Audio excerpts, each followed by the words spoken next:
What purpose does the gentleman from Pennsylvania seek recognition?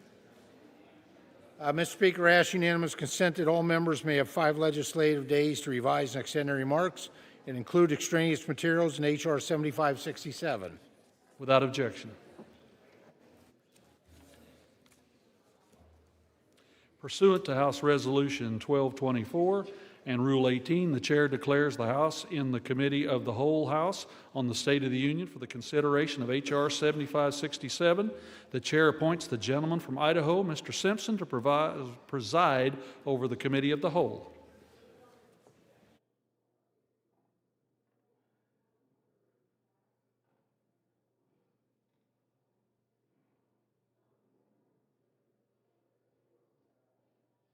The House is in the Committee of the Whole House on the State of the Union for the consideration of H.R. 7567, which the clerk will report by title. A bill to provide for the reform and continuation of agriculture and other programs of the Department of Agriculture through fiscal year 2031 and for other purposes.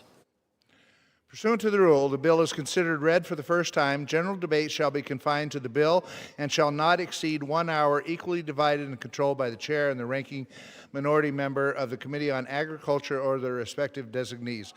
The gentleman from Pennsylvania, Mr. Thompson, and the gentlewoman from Minnesota, Ms. Craig, each will control 30 minutes. The chair recognizes the gentleman from Pennsylvania, Mr. Thompson.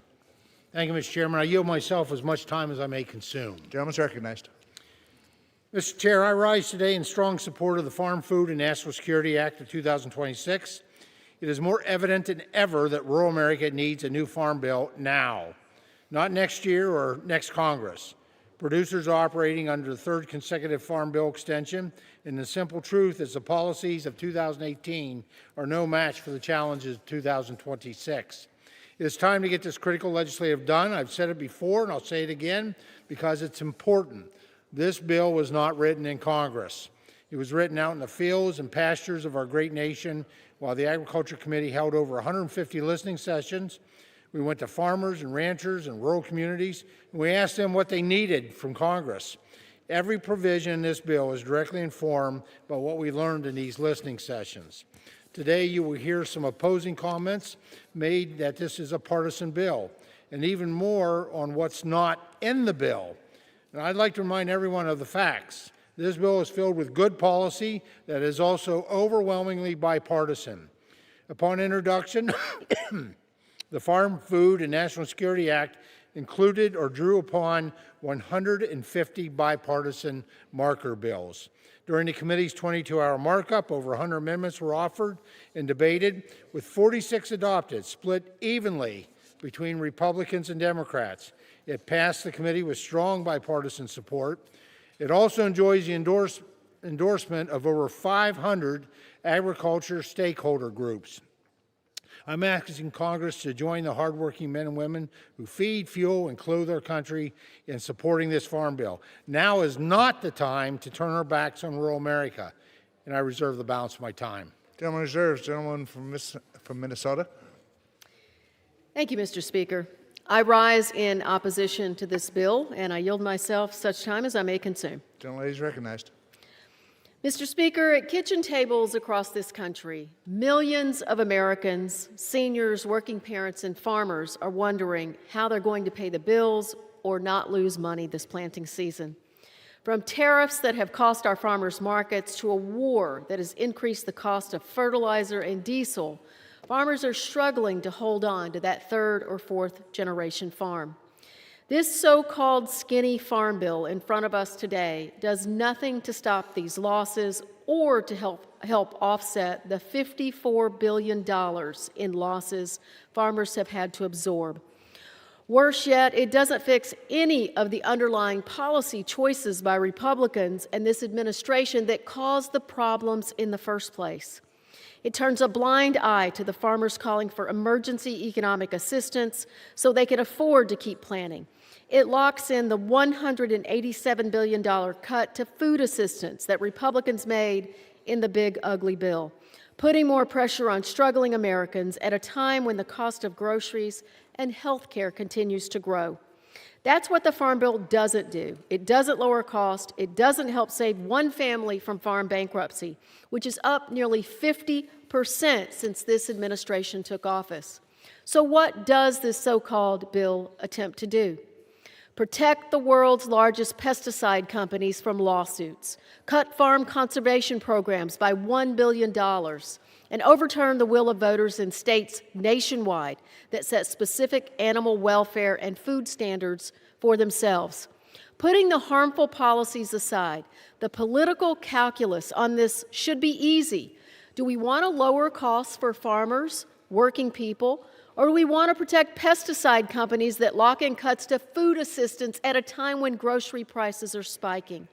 Do we want to pass a farm bill that delivers for farmers on the verge of bankruptcy and families going hungry, or do we want to sit on our hands and make excuses? I urge my colleagues to reject this version of the Farm Bill and force Republicans back to the table to negotiate a true bipartisan bill that prioritizes the cost of living crisis in this country. And with that, Mr. Speaker, I reserve the balance of my time. Gentlewoman reserves the balance of her time. Gentleman from Pennsylvania. Thank you, Mr. Chairman. I just want to note that most of what the gentlelady, a good friend of mine, says it is not in this bill. It's not in our jurisdiction. It's not a part of the Farm Bill because it doesn't fit. I yield to the gentleman from Oklahoma, the chairman of the Conservation Research and Biotechnology Subcommittee and Chair Emeritus of the Committee on Agriculture, Mr. Lucas, for 1.5 minutes. Gentleman's recognized for 1.5 minutes. Thank you, Mr. Speaker. I'm pleased to stand here today to offer my enthusiastic support for the Farm, Food, and National Security Act of 2026. As the former chairman of this committee, I have been down this road before. And while passing a comprehensive farm bill is never easy, the rewards can be seen in tangible ways in every facet of our communities. They can be seen not just on the farms, but in the grocery stores, the universities, the fire stations, the community facilities, and rural hospitals across this great nation. To my colleagues who will cast their vote tomorrow, whether you represent a top agricultural district, small town, a booming metropolis, the policies in this bill will affect you. This bill will ensure that American farmers can continue to raise the food and fiber that ultimately finds its way into your home, and will ensure that the next generation can continue that legacy. I urge my colleagues, vote yes with me on final passage, and I want to thank Chairman Thompson for bringing forth this bill today. Thank you, Mr. Chairman, and I yield back. Gentleman from Pennsylvania reserves. Gentleman from Minnesota is recognized. Mr. Speaker, I yield 4 minutes to my distinguished colleague, Johanna Hayes, from the state of Connecticut. Gentlelady is recognized. Thank you. Mr. Speaker, today we're considering a farm bill that fails to meet the needs of families and farmers across the country. We heard several times in the opening, it referenced that this farm bill meets the needs of rural America. But a farm bill should meet the needs of all Americans. And I only wish that we were debating this at an hour where the American public could pay attention and listen. Last year, the House of Representatives considered H.R. 1, the One Big Beautiful Bill, which cut the Supplemental Nutrition Assistance Program, or SNAP, by $187 billion to give tax breaks to the wealthiest Americans in our country. Republicans have gutted the most effective anti-hunger program in the United States, which will have unforeseen consequences for generations. And we're already seeing the impact. Since H.R. 1 was enacted, more than 3 million Americans have been kicked off SNAP, with losses reported in every single state. In Connecticut, over 33,000 people have already lost their benefits, and we expect that number to rise. Families are having to choose between keeping a roof over their heads and paying for health care, as food becomes yet another impossible trade-off, not because their needs have changed, but because this Congress has changed the rules. This farm bill is unacceptable in its current form and does not meet the moment. It does not repair the damage, it does not restore the benefits, and it does not respond to the warnings from states and counties that the federal government is shifting massive administrative costs onto them, forcing local governments to consider raising taxes, tightening eligibility, or scaling back services just to keep these programs afloat. This Farm Bill includes a blanket liability shield for large pesticide corporations. It rolls back critical environmental conservation programs. It offers no plans to address the tariffs and trade instability that are already squeezing producers around the country. And once again, this Farm Bill does nothing to address the $187 billion in SNAP cuts already enacted. In fact, it cements those cuts. At a time when grocery prices are rising and tariffs are increasing costs for families and farmers, we should be restoring SNAP and expanding access, not cutting it. This is not a farm bill that strengthens rural America and feeds the millions of food insecure Americans already at risk. We need a farm bill that supports farmers and families, rural and urban communities. I urge a no vote on this version of the bill so that we can get back to the negotiating table and produce something that is beneficial for our entire country. And with that, I yield back. I reserve the balance of my time, Mr. Speaker. Gentlelady from Minnesota reserves. Gentleman from Pennsylvania is recognized. Thank you, Mr. Chairman. I yield to the gentleman from Minnesota, Chairman of the Nutrition and Foreign Agriculture Subcommittee, Mr. Fenstead, for 2 Gentleman minutes. from Minnesota is recognized. Thank you, Mr. Speaker, and thank you, Chairman Thompson, for yielding. I rise today in strong support of H.R. 7567, the Farm, Food, and National Security Act of 2026. As a fourth-generation farmer raising that fifth generation, I know firsthand that farm country has faced compounding challenges over the past several years. I am committed to addressing these issues by passing a strong, bipartisan farm bill that is written by farmers and for farmers, by rural communities and for rural communities. The ag title of the Working Families Tax Cut made the most significant investment in farm safety net spending since the 2002 Farm Bill. The 2026 Farm Bill builds upon those successes, and it reflects the bipartisan priorities of farmers in southern Minnesota and all across this country, delivering the strong farm policy that farmers, producers, and rural communities need and deserve. Every American is affected by this Farm Bill, and this legislation responsibly addresses their needs across all 12 titles. I encourage my colleagues to support this important piece of legislation. I yield back. Gentleman from Pennsylvania reserves. Gentlelady from Minnesota is recognized. Mr. Speaker, I yield 4 minutes to my distinguished colleague, Mr. Jim McGovern, from the great state of Massachusetts. Gentleman from Massachusetts is recognized. Mr. Speaker, it is now nearly 11 o'clock at night. This is nuts. What the hell is wrong with you people? You guys are bringing this farm bill to the floor 3 years late, in the middle of the night. It's prime time in Guam, for God's sake. Republicans spent the whole day fighting with each other. You know what most Americans spent doing today? Working, going to school, taking care of their kids, living their lives, wondering, praying if this institution might give a damn about their hopes and dreams, their concerns and fears. And what Republicans have shown time and time again is that they don't care. If they did, they would not be bringing this farm bill to the floor, because this bill makes hunger worse. It means more kids go to bed without food. More seniors end up in the ER after taking pills on an empty stomach. More parents put groceries back on the shelf. Hunger is a political condition. It's the result of decisions made in this chamber.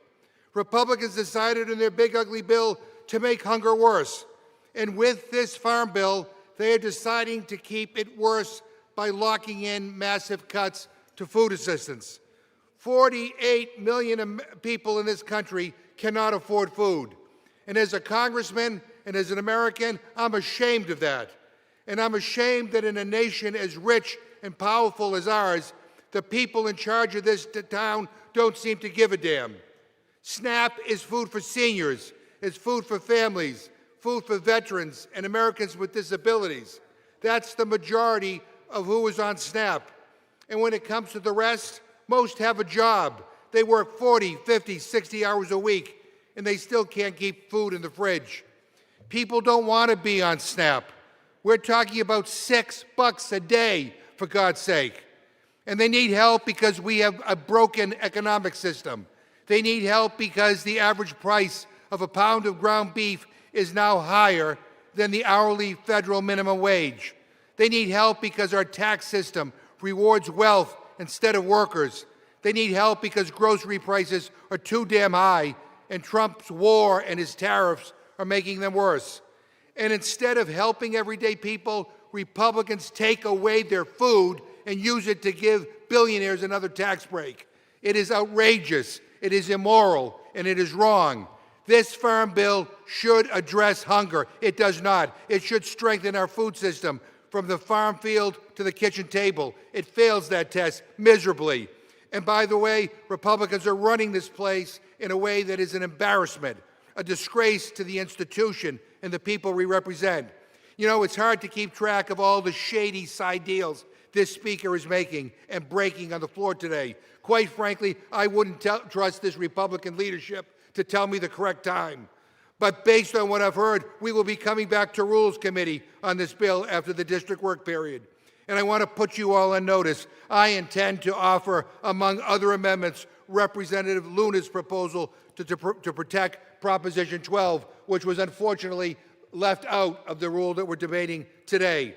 The American people are watching. They are sick and tired of what this Republican majority is doing. How dare you bring a bill to the floor that makes hunger worse in this country? How dare you bring a bill to the floor that doesn't help regular farmers? How dare you bring a bill to the floor that is filled with all these giveaways to special Gentlemen, will interests? suspend. Vote no.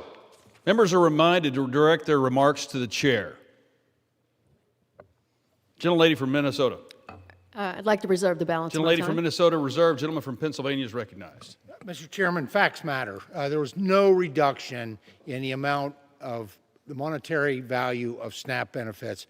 And in fact, there's some really good enhancements to the SNAP program within this bill. I'm pleased right now to yield to the gentleman from Wisconsin, the Vice Chair of the Livestock, Dairy, and Poultry Subcommittee, Mr. Van Orden, for 2 minutes. Gentleman from Wisconsin is recognized. Thank you, Chairman Thompson. Thank you, Mr. Speaker. I would like to remind my Democrat colleagues that I was raised in abject rural poverty by a single mother on food stamps. When you had a stamp that you stuck on a card, I had subsidized government lunches and government cheese. And we do have to know that there's a tremendous amount of fraud that takes place in SNAP, and we want to make sure that every single dollar that is allocated to go to a hungry child or a veteran or one of our senior citizens goes to them. And I'd like to say this to my Republican colleagues. It's a quote. It will not be doubted that with reference either to individual or national welfare, agriculture is of primary importance. In proportion as nations advance in population and other circumstances of maturity, this truth becomes more apparent and renders the cultivation of the soil more and more an object of public patronage. That was the original MAG president, Make America Great, because that was George Washington, and that quote comes from 1796. So when my Republican colleagues say that we don't have enough money to spend to feed our people and grow our lands, they're simply wrong. This is a very, very good bill. And there's things for every single American in the one industry that should touch every American at least 2 times a day. So I strongly support this bill. I encourage my colleagues to do so. And with that, I yield back. I reserve. Gentleman from Pennsylvania reserved. Gentlelady from Minnesota is recognized. Mr. Speaker, I yield 3 minutes to my distinguished colleague Shelley Pingree from the great state of Maine. Gentlelady from Maine is recognized. Thank you very much, Mr. Speaker, and thank you to the ranking member for yielding me the time.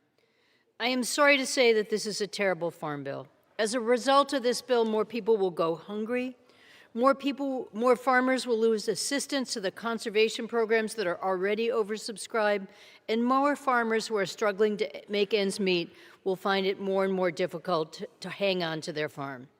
I have a lot of concerns about this bill, but I'd like to use the limited time I have to show some strong support of Representative Luna's pesticide amendment. I am proud to say that her amendment, which was made in order, mirrors the language of the bipartisan amendment I sponsored with Representative Massey, and I want to thank Representative Luna for also working on this important issue. Our amendment to strike the pesticide liability shield sections from the Farm Bill has drawn broad bipartisan support, both within this chamber and across America. The harmful language that the Republicans on the House Agriculture Committee included in the Farm Bill is a handout to big agriculture, to big chemical, and it preempts states' rights to regulate pesticides usage or labeling, provides a liability shield for pesticide manufacturers. Put simply, this language puts chemical company profits over the health of Americans. More than 200,000 Roundup-related health claims have been made against Bayer. Behind the numbers are real people, husbands, wives, farmers, even pets, with heartbreaking stories. People suffering from non-Hodgkin's lymphoma and other devastating cancers, racking up outrageous medical bills. And what's worse, chemical manufacturers have spent time and money to develop additional uses for these same chemicals, beyond killing weeds. We use the glyphosate now used to kill weeds to dry crops before harvest, and it means it makes its way into more and more of our food system. That means the bread we're eating, the hummus, the pasta, is more likely to contain this toxic and dangerous chemical. So more and more people are ingesting it without even realizing it. If this language is not removed, we will have handed companies like Bayer exactly what they have spent millions of dollars and lobbying power on: legal immunity. Earlier this year, I successfully sought to strip this similar language from the FY 2026 Appropriations Interior Funding Bill. Unfortunately, the work we did in that committee did not deter Bayer, who, armed with 53 lobbyists and millions of dollars, immediately got to work to get their get-out-of-jail-free card elsewhere, on this farm bill and at the Supreme Court. Democrats and Republicans and citizens across this country agree: keep this language out of the farm bill. I urge my colleagues to support this amendment. I thank you, and I yield back. Gentlelady from Minnesota Reserve. Gentleman from Pennsylvania is recognized. Mr. Chairman, thank you. I'm so proud of the Farm Food and National Security Act. It doesn't cut conservation. We had 24% to the baseline. Significant amount of money for conservation, more than we've ever had. And quite frankly, this bill protects health, food affordability, and our nation's sovereignty. And unfortunately, Ms. Luna's amendment that was made reference to will do harm to all three of those. I yield to the gentleman from Tennessee, the Vice Chair of the Commodity Markets, Digital Assets, and Rural Development Subcommittee, Mr. Rose, for 1.5 minutes. Gentleman from Tennessee is recognized. Well, thank you, Mr. Chairman. As an eighth-generation Tennessee farmer, I rise in strong support of the Farm, Food, and National Security Act of 2026. With input costs at record highs and commodity prices at painful lows, Congress must provide the legislative certainty of a long overdue farm bill. This bill keeps America fed, secure, and strong by standing with the men and women who feed and fuel this country. With support from over 500 stakeholder organizations, this bill builds upon the major victories secured in H.R. 1 by strengthening the farm safety net, conservation programs, and regulatory certainty, enhancing rural hospitals, businesses, water and broadband, and improving agricultural research, trade programs, and access to capital. Additionally, it combats fraud, safeguards SNAP integrity, and remains budget neutral, all while lowering costs for families. I urge my colleagues to stand with America's farmers and rural communities and vote yes on the Farm, Food, and National Security Act of 2026. Thank you. Gentleman from Pennsylvania Reserve. Gentlelady from Minnesota is recognized. Mr. Speaker, I yield 3 minutes to my distinguished colleague Jill Takuda from the great state of Hawaii. Gentlelady is recognized. Thank you, Mr. Speaker. Earlier today, we sat in the Armed Services Committee and heard a $1.5 trillion defense budget request. And that's not including the $1 billion a day going to the Iran war. Just imagine what even a fraction of that could do if we invested that in our farmers and in feeding American families. Because right now, every part of American agriculture is under strain, and too many families are going hungry. This is not a moment for a skinny farm bill. It's a moment for a serious bipartisan one.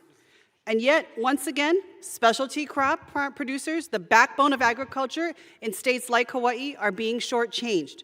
Again, they got 7% of the USDA Farmer Bridge Assistance funding, even though we have specialty crop growers in every single state, in every territory, and in 95% of all counties with farms.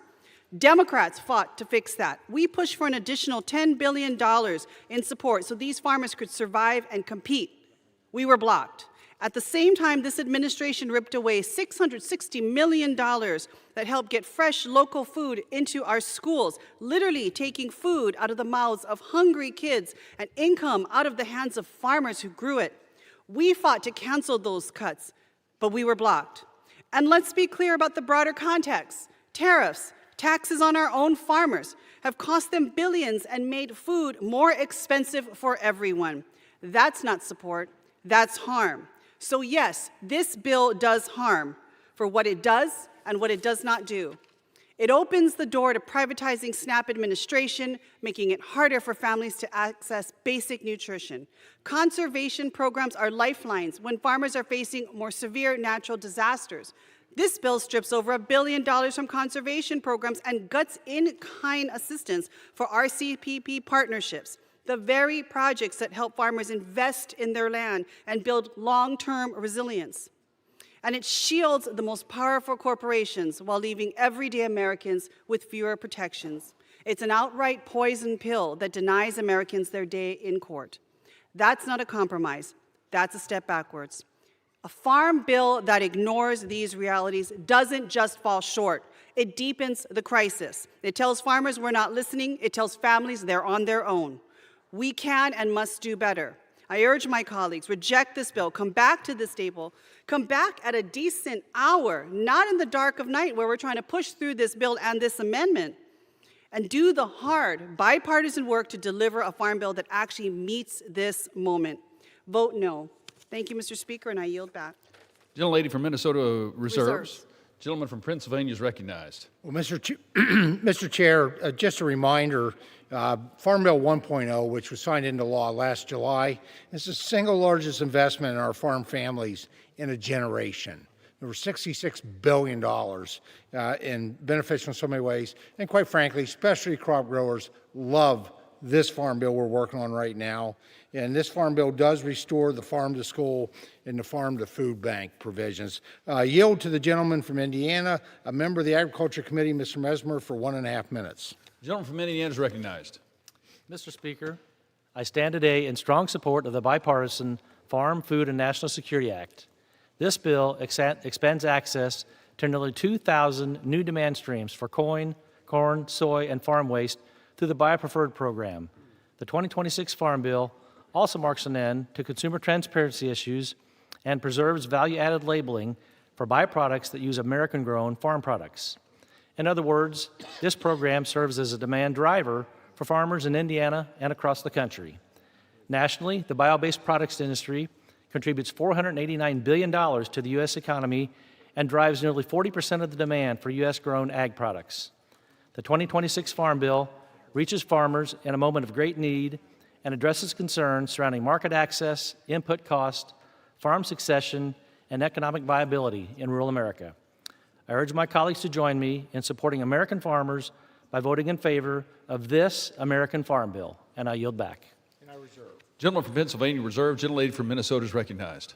Thank you, Mr. Speaker. I would just remind my Republican colleagues that we didn't do a Farm Bill 1.0. What we did was a very partisan budget reconciliation process, in that farm bills are intended to be 12 title 5-year bills, and that reconciliation does not qualify as that. With that, Mr. Speaker, I'd like to yield 3 minutes to my distinguished colleague, Ms. Chantel Brown from the great state of Ohio. Gentlelady from Ohio is recognized. Thank you, Mr. Speaker, and thank you, Ranking Member Craig. The Farm Bill is one of the most important pieces of legislation that Congress works on. It touches every corner of this country every day. So let me be direct about what this bill does and does not do. It does not address the crisis actually happening in farm country right now. Farm bankruptcies are up 50% nationally and nearly 75% in the Midwest. Input costs keep rising, driven by reckless tariffs and the reckless war in Iran. Farmers are being squeezed from every direction, and this bill offers them next to nothing. No farm aid, no solution to rein in fertilizer or diesel prices, no protections against USDA reorganizations or funding freezes, no attempt to end the tariffs destroying export markets or restore the trade relationship farmers depend on, and false promises again and again on year-round E15. Where is the relief? Where is the urgency? There is a 5-alarm fire in farm country, and Republicans are pulling out a garden hose. Working families aren't doing any better. Gas, goods, and groceries costs are rising, and this bill does nothing to bring them down. Instead, this farm bill ratifies the largest cuts to food assistance in American history. Republicans used the big ugly law to slash $187 billion from SNAP and handed that money straight to the wealthiest Americans. In doing so, they torched the bipartisan coalition that has kept the Farm Bill together for generations. And now they want Democrats to come in and lock in those very same cuts with a bipartisan farm bill while they continue to threaten the SNAP program with more partisan cuts. Give me a break. Let me tell you what those SNAP cuts look like on the ground. In my district, 11,000 people have lost food assistance, and that's before the next round of cuts kick in. Nationally, 4 million Americans have already been kicked off SNAP entirely. 4 million people gone, and this farm bill would cement those cuts and that cruelty into law. Republican and Democratic governors alike are warning they cannot pick up the new cost share coming down the pike. That means more cuts, more hunger, more harm. We need a real farm bill, one negotiated in good faith, one that can actually pass the Senate, one that confronts the real factors driving crisis in farm country and the affordability crisis at the kitchen table. This partisan bill is not it. I urge my colleagues to oppose it. And with that, I yield back. Gentlelady from Minnesota reserves with 11 and a half minutes left. Gentleman from Pennsylvania is recognized. I yield to the gentleman from Kansas, Chairman of the Livestock, Dairy, and Poultry Subcommittee, Mr. Mann, for 1.5 minutes. Gentleman from Kansas is recognized. Thank you, Chairman Thompson. Mr. Speaker, I rise today in strong support of the Farm Food and National Security Act of 2026, and I urge my colleagues to pass this critical legislation when it comes to the floor. The last full farm bill was passed in 2018. Since then, input costs have risen, borrowing has been more expensive, and markets have grown more volatile. Our policies must reflect that reality. Last year, we took an important step forward by strengthening the farm safety net and delivering meaningful support for producers through the Working Families Tax Cuts. But that was never the finish line, that was the foundation. This bill builds on that foundation. It delivers a modern, fiscally responsible 5-year farm bill that meets the needs of today's producers and prepares America's agriculture for the future. This bill is grounded in fiscal responsibility. It provides certainty without growing government for the sake of growing government. It cuts through unnecessary red tape and focuses on what actually works for producers on the ground. Mr. Speaker, farmers and ranchers do not operate on Washington timelines. They plan in seasons and generations. We have an opportunity to do our job and deliver the certainty American producers have been asking us for years. This is about more than policy. It's about supporting the people who keep this country running, strengthening rural America, and ensuring that the United States remains the global leader in agriculture. I urge my colleagues to support the Farm, Food, and National Security Act of 2026, and with that, I yield back. Gentleman from Pennsylvania reserves with 19 and a half minutes. Gentlelady from Minnesota is recognized. Mr. Speaker, I yield 3 minutes to my distinguished colleague Jonathan Jackson from the state of Illinois. Gentleman from Illinois is recognized.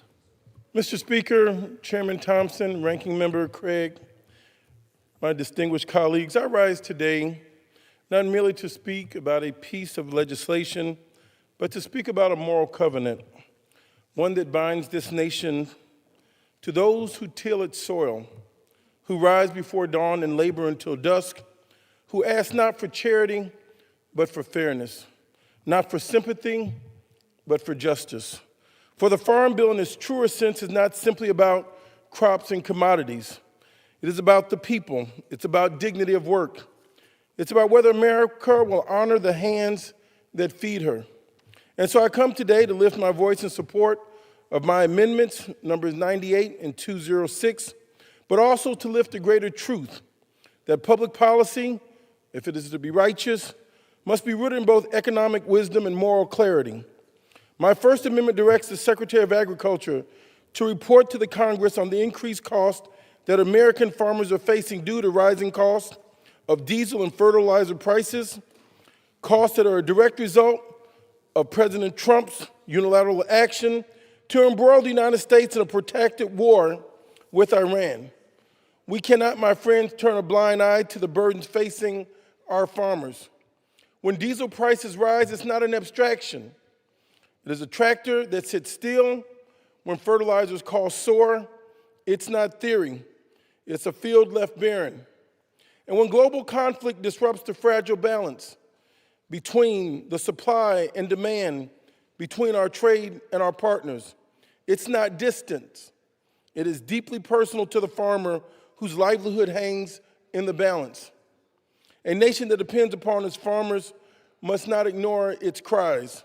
We must not pass legislation in the darkness of night, when the lights are turned off, when we can use the truth of the light and let the American people see what is being proposed. To demand a full accounting of these rising costs is not a partisan act, it's an act of responsibility. We must hear the cries of the farmers for their food, for their fuel, for their fertilizer. It is the least that we can do for those who give us our daily bread. But there's a deeper issue before us, one that touches the very soul of this legislation. My Second Amendment increases civil rights accountability for employees and officials of the United States Department of Agriculture.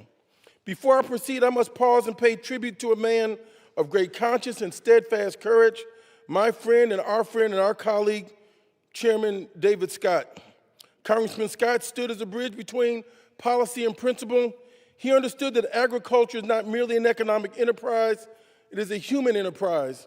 And he worked tirelessly in these halls to ensure that laws governing our land will reflect the highest ideals of justice and equality.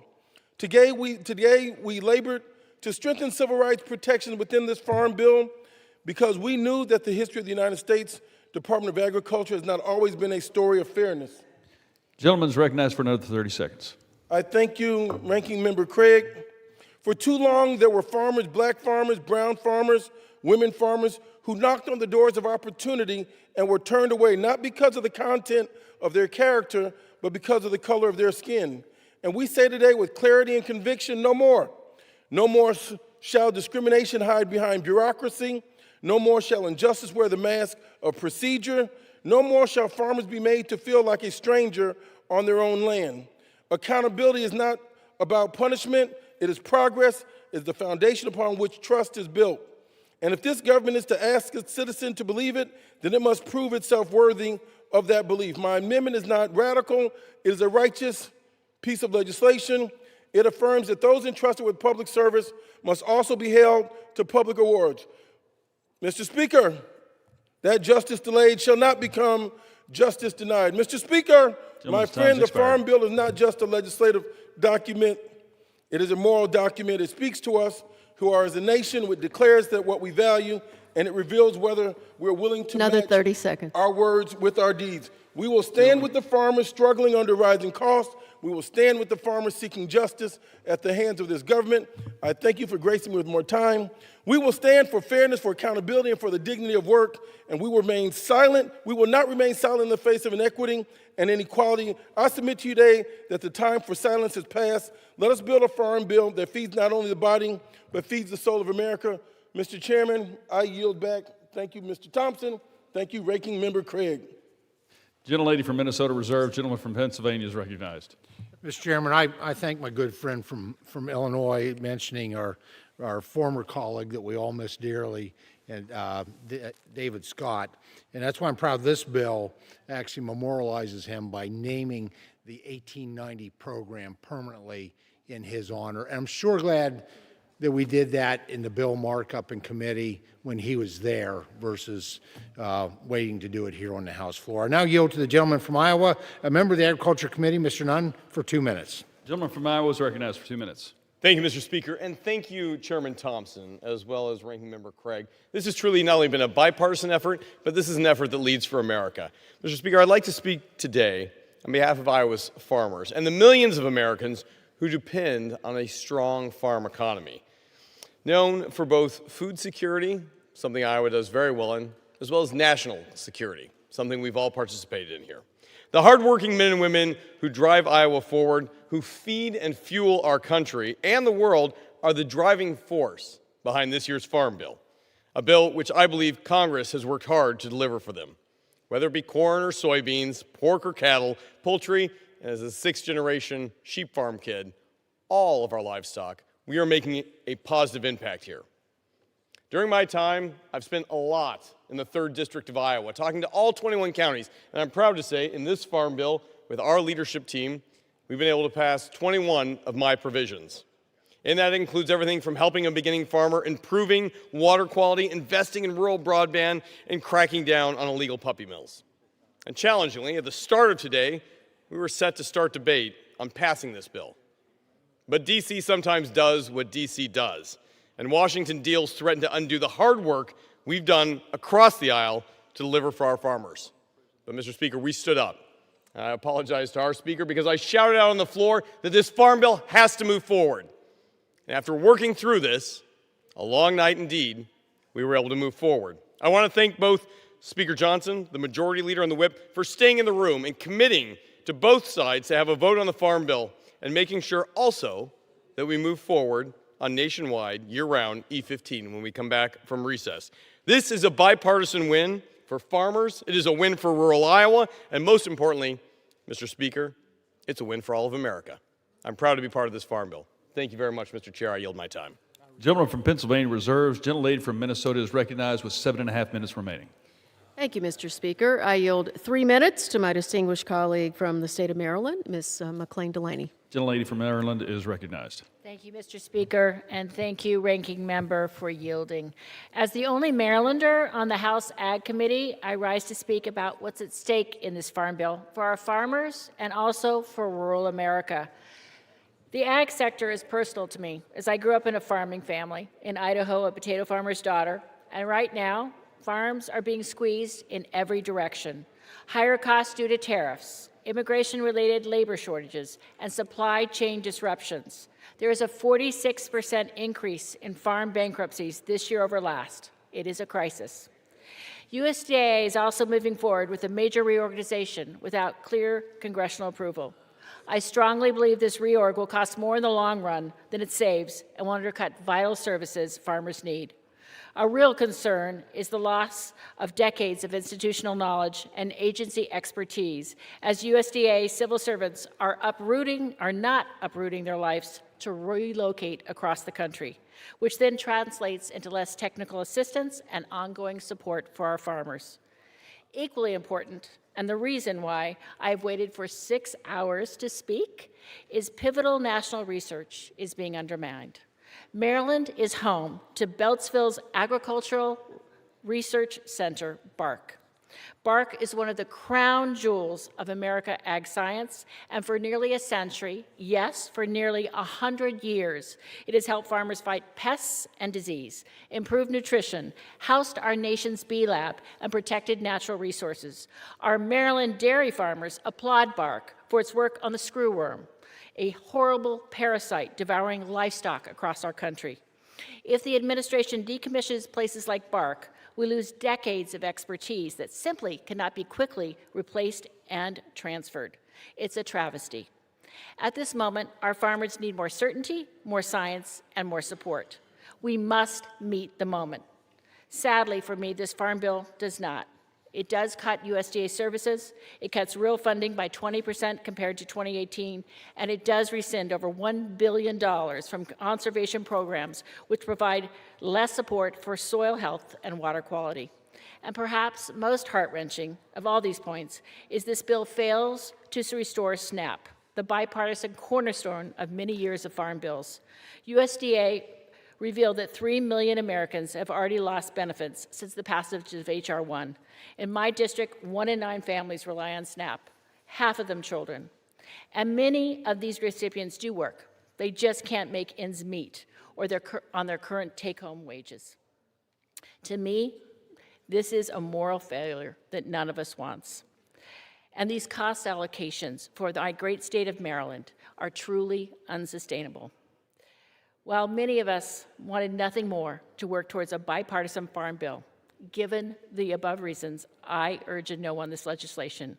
It is my deep hope that there will be future bipartisan work on increasing food assistance for those who need it, for helping USDA, and ensuring vital ag research, particularly at BARC, is preserved.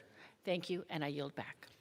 Gentlelady from Minnesota reserves. Gentleman from Pennsylvania is recognized. Thank you, Mr. Chair. I want to thank the gentlelady from Maryland.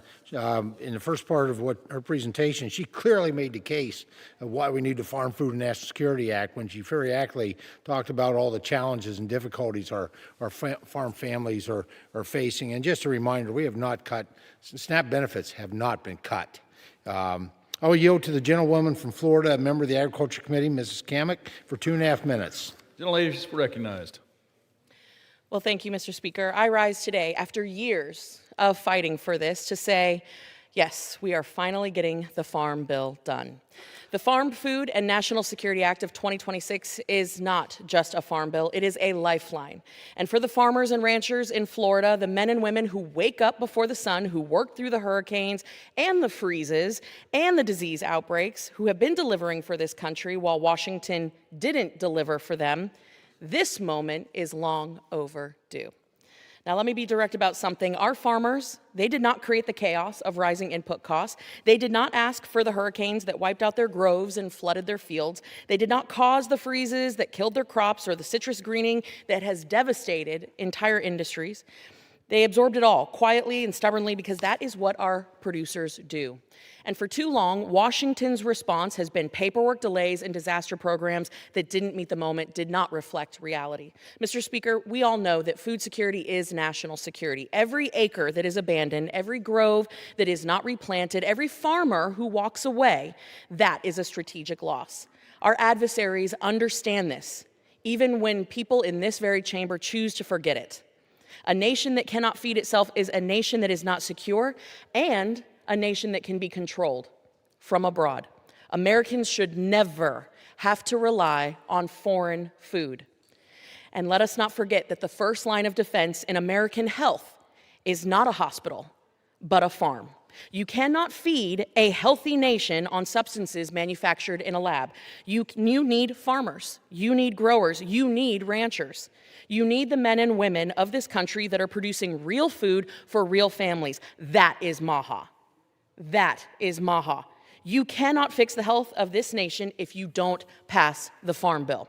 So on behalf of the 44,000 family farms that call Florida home and the nearly 2 million family farms across this country, I strongly urge my colleagues to support this Farm Bill. They are all counting on you. With that, I yield. Gentleman from Pennsylvania reserve. Gentlelady from Minnesota is recognized. I reserve. Gentlelady from Minnesota reserves. Gentleman from Pennsylvania is recognized.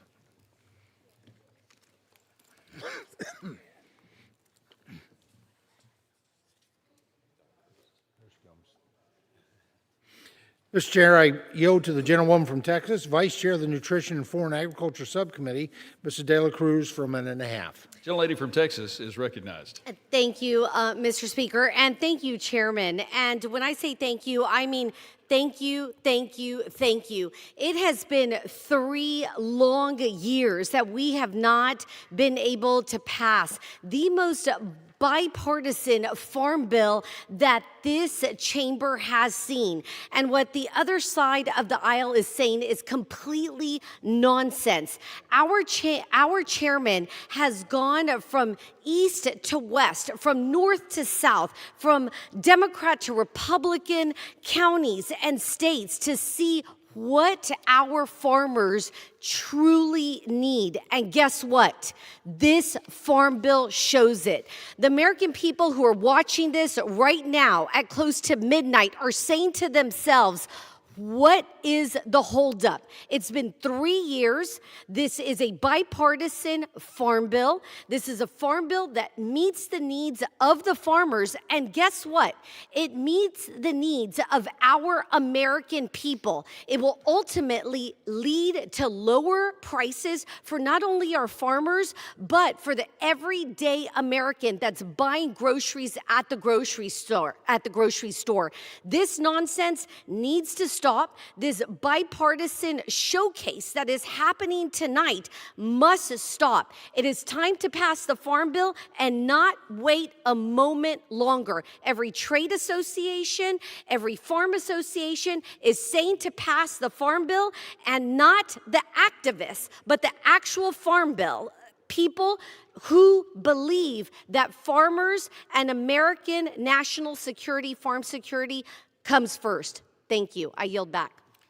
Gentleman from Pennsylvania reserves. Gentlelady from Minnesota is recognized. I yield myself more time.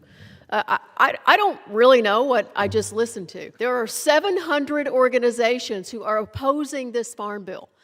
And, you know, maybe Texas, maybe lots of states around this country have a lot of money just to spend, but an unfunded mandate that my Republican colleagues talk about all the time, unfunded mandates, shifting costs to the states for SNAP, that was an unfunded mandate.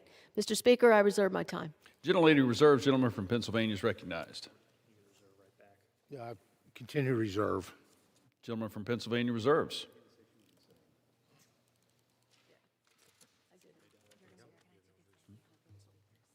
Gentlelady from Minnesota is Mr. recognized. Speaker, I'm prepared to close, and I continue to reserve the balance of my time. Gentlelady reserves, prepared to close. Gentleman from Pennsylvania is recognized. Gentlelady from Minnesota is recognized.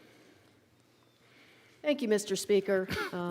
My Republican colleagues here tonight want you to think that this is a farm bill, but it's a collection of Republican excuses. In reconciliation, you cut $187 billion from Title IV of the Farm Bill. That isn't a bipartisan process. President Trump said he would lower costs on day one. Republicans would have us believe that their top priority here tonight is supporting family farmers. What about the tariffs? What about China taking all of its business to Brazil and Argentina? Where are my colleagues in actually standing up for family farmers? My challenge to my Republican colleagues is prove it, because this farm bill does nothing to lower fertilizer costs or diesel costs for farmers or restore food assistance for millions of Americans, children, or seniors. And folks, look, I have created a vision of Lucy with the football so many times on this topic of E15 that I don't even know how to describe it anymore. And the fact that tonight, my friends on the other side of the aisle somehow negotiated to have E15 taken off the table, to me, it's just unbelievable. You destroy all the export markets in our country, and now you refuse to move forward in pushing for those new domestic markets. And look, I know there's probably some deal cut on the side or a gentleman's agreement or whatever, but we're going to be back here in 2 weeks. There's going to be a lot of procedural movement on this thing, and I'm telling you tonight, I do not believe that we will see a vote on E15 come to this House floor. That standing down on E15 was walking away from our family farmers. We will never stand down from looking for these export markets across the world or expanding domestic markets in our country. You know, we offered an amendment that would add another $17 billion in assistance to family farmers, as well as make sure that working families across our country are taken care of by delaying this unfunded mandate to the states. And for the life of me, to come here tonight, whatever time it is, if it's still today, maybe it's tomorrow, and declare that this is a bipartisan product, our colleagues took about 10% of what we offered. And then they came back and tried to pick off one of us at a time with some little sweetener. Folks, you all can't even figure it out among yourselves on the other side of the aisle. Democrats stand ready to support a truly bipartisan farm bill. My hope is that throughout this process, just like in 2014, just like in 2018, we can come to a bipartisan farm bill, ensuring that the Senate is part of this process. At the end of this debate, I will insert into the record the text of one of my amendments. I hope my colleagues will join me in voting for the motion to recommit. Thank you. The gentlelady yields. Gentleman from Pennsylvania is recognized. Mr. Chair, I'll use as much time as I may consume. Gentleman's recognized. Mr. Chair, what can I say? I'm not sure my good friend, the ranking member, would recognize a bipartisan bill, because this one truly is. This was not written in Washington. This was written traveling the country, Republicans and Democrats, 43 different states, one territory, over close to 160 different listening sessions. We did it in a tripartisan way, Republicans and Democrats. We invited Republicans and Democrats in those given states where we were visiting who were not on the committee. And certainly the tripartisanship was the farmers, the ranchers, the folks of rural America, the people from nutrition organizations, people involved in conservation and wildlife, that all came out to help write this bill. The base bill, when it was in committee, it had 40 provisions in there that was just led by Democrats. I didn't put them in there to gain votes, obviously. It was there because they were good provisions. It contributed to a great product. 140 provisions that were completely bipartisan, at least one Republican and one Democrat, probably more of both on those provisions.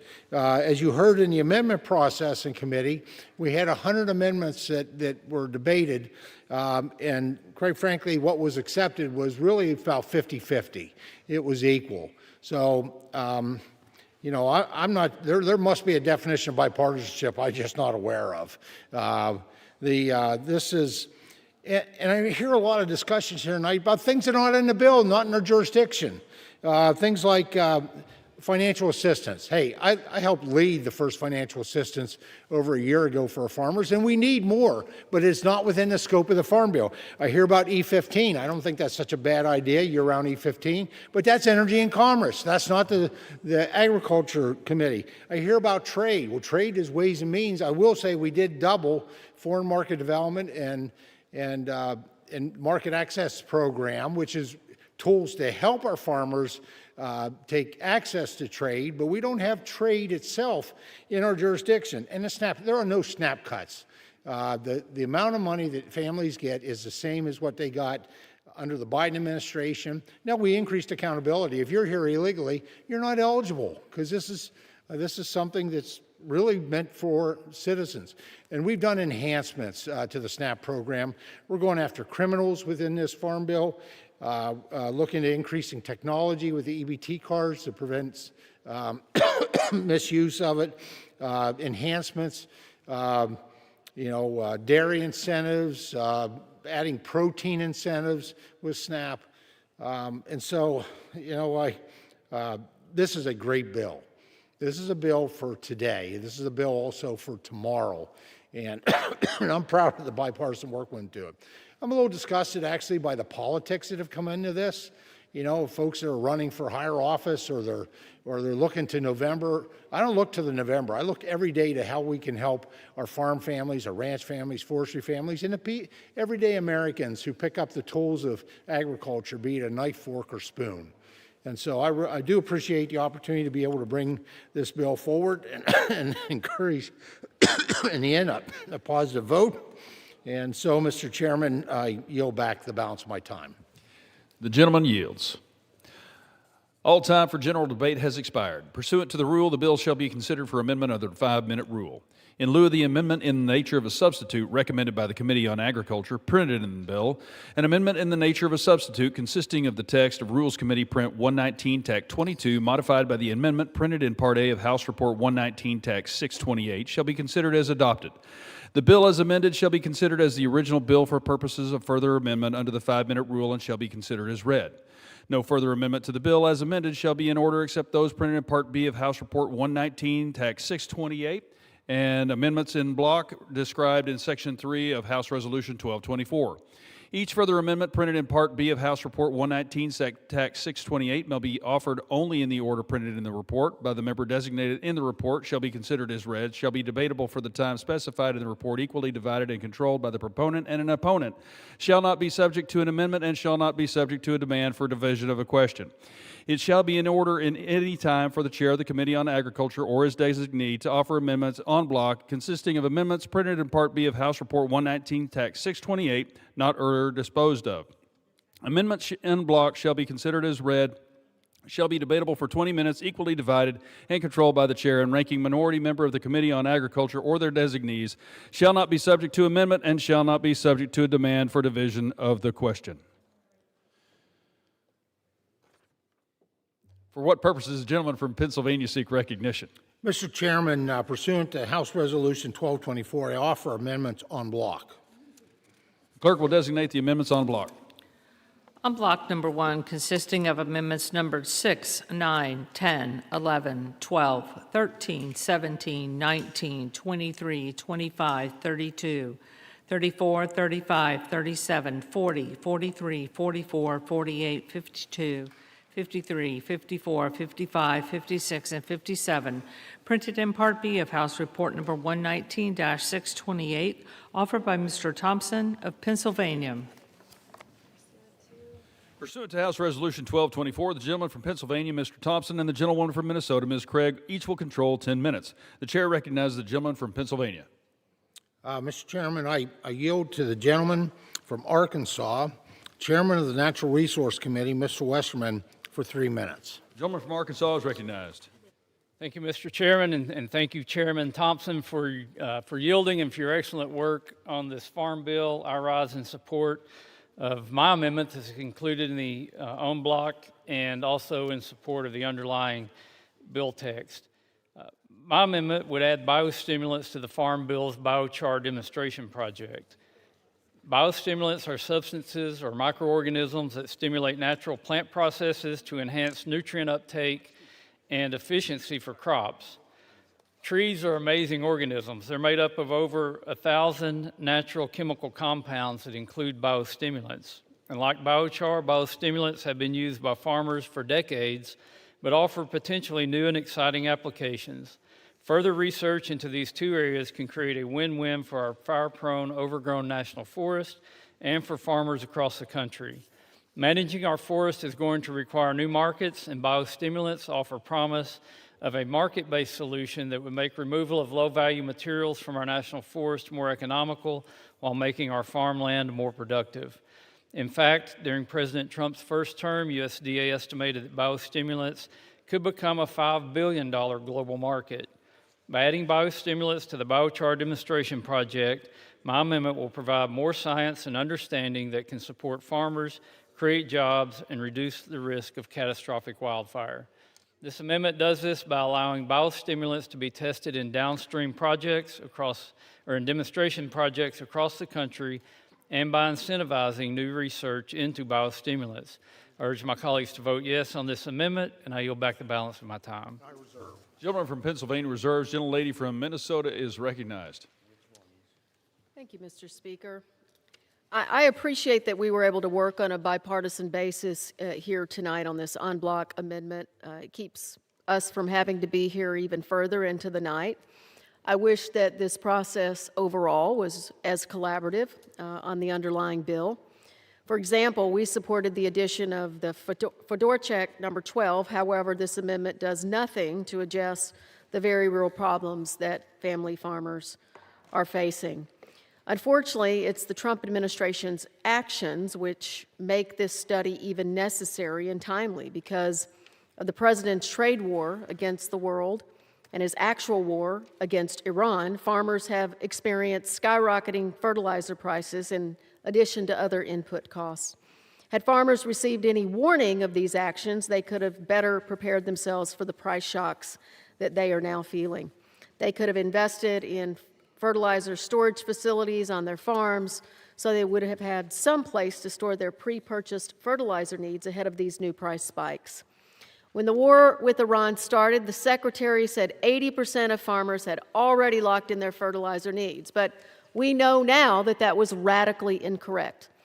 According to the American Farm, 7% of farmers in the Midwest knew their fertilizer needs had already been covered, and this was the high watermark for the country.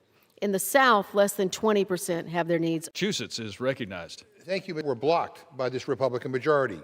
362 amendments were offered to this farm bill by Republicans and Democrats, and 305 of those amendments were blocked. They were blocked. 80% of bipartisan amendments were blocked, 92% of Democratic amendments were blocked, and 70% of Republican amendments were blocked. And my Republican friends, I guess are okay with having the majority leadership block their own amendments. I mean, it is ridiculous. This is an important bill. It's midnight, and we're on the floor debating the Farm Bill, a 5-year authorization. This is shameful. And to block hundreds of good, legitimate amendments by Democrats and Republicans because, what, you don't want to deal with them? You don't want to debate them? It's inconvenient to debate more amendments at midnight? That is ridiculous. The chairman of the committee may be proud of this bill. That's what he says. I'm ashamed that we're bringing a bill like this to the floor, a bill of this significance, and a bill that, quite frankly, is going to have an adverse impact on my constituents. And please don't sugarcoat the SNAP cuts. Millions of people have already lost their SNAP benefits, and the worst hasn't even happened yet. We're going to increase hunger in America. That's not going to make America healthy again by making America hungry again. We could do a hell of a lot better. But blocking hundreds of amendments, Democratic amendments, bipartisan amendments, and Republican amendments, this process stinks. And I urge my colleagues, vote no on this flawed farm bill. Let's start all over again. Let's do this the right way. Let's debate it in the light of day so that the American people know what the hell we're doing here. I yield back my time. I thank the gentlelady. Gentlelady from Minnesota reserves. Gentleman from Pennsylvania is recognized. Well, Mr. Chairman, the Farm Food and National Security Act 2026 strengthens SNAP by cracking down on criminals who swipe benefits from EBT cards, increasing access to SNAP nutrition incentive programs, specifically adding protein to those opportunities, and making SNAP online purchasing a permanent option nationwide, which is a tremendous service for perhaps older adults and people living with disabilities that are not able to get to the grocery store. And many of these vendors they're not charging for the shipping. That's something they will do for free. So, yes, I am rather proud of this. Would I sooner be doing this bill? I think my good friends on the Agriculture Committee have heard my golden rule. I'd sooner not do anything after 11 o'clock or midnight, but that is the hand we were dealt here. And quite frankly, our farmers need it, and they need it now. And this was the hand we were dealt for time, so this is when we're getting it done. And I reserve. Gentleman from Pennsylvania reserves. Gentlelady from Minnesota is recognized. I'll reserve as well. Gentlelady from Minnesota reserves. Gentleman from Pennsylvania is recognized. I reserve, prepared to close. Gentleman reserves. Prepared to close. Gentlelady, sorry? Gentleman for Pennsylvania is recognized to close. Who does closing first? You can reserve back to her, and so if you wish. You can also Well, I'm not sure who closes, but let me just say a few minutes, and then I'll yield back for the gentlelady to do the same. It's kind of interesting. I'm hearing good things about bipartisanship in this en bloc. This en bloc is about half of the amendments that we have on the Farm Food and National Security Act. So, just a few minutes ago, I heard there was completely no bipartisanship, and now I'm hearing good things about bipartisanship. So, again, there must be a different definition for bipartisanship than the one that I normally follow. So, with that, I'll yield back the balance of my time. Gentleman from Pennsylvania yields. Gentlelady from Minnesota is recognized. Thank you, Mr. Speaker. Well, better late than never, bipartisanship. We are happy to agree to this en bloc amendment, and be proud to support it. I just want to say that some of the rhetoric, though, coming out and the lack of fact-based, it's not that you cut the dollar amount of SNAP per day for eligible individuals. You've just cut people from the program entirely. and you shoved cost onto several states across this country that are just not going to be able to absorb those costs. And we know, and CBO expects, that those states are going to have to kick people off the program. So we work together to make this a little more efficient. And with that, I'll yield my time. Gentlelady from Minnesota yields. The question is on the amendments en bloc offered by the gentleman from Pennsylvania. Those in favor say aye. Those opposed say no. In the opinion of the chair, the ayes have it. The en bloc amendments are agreed to.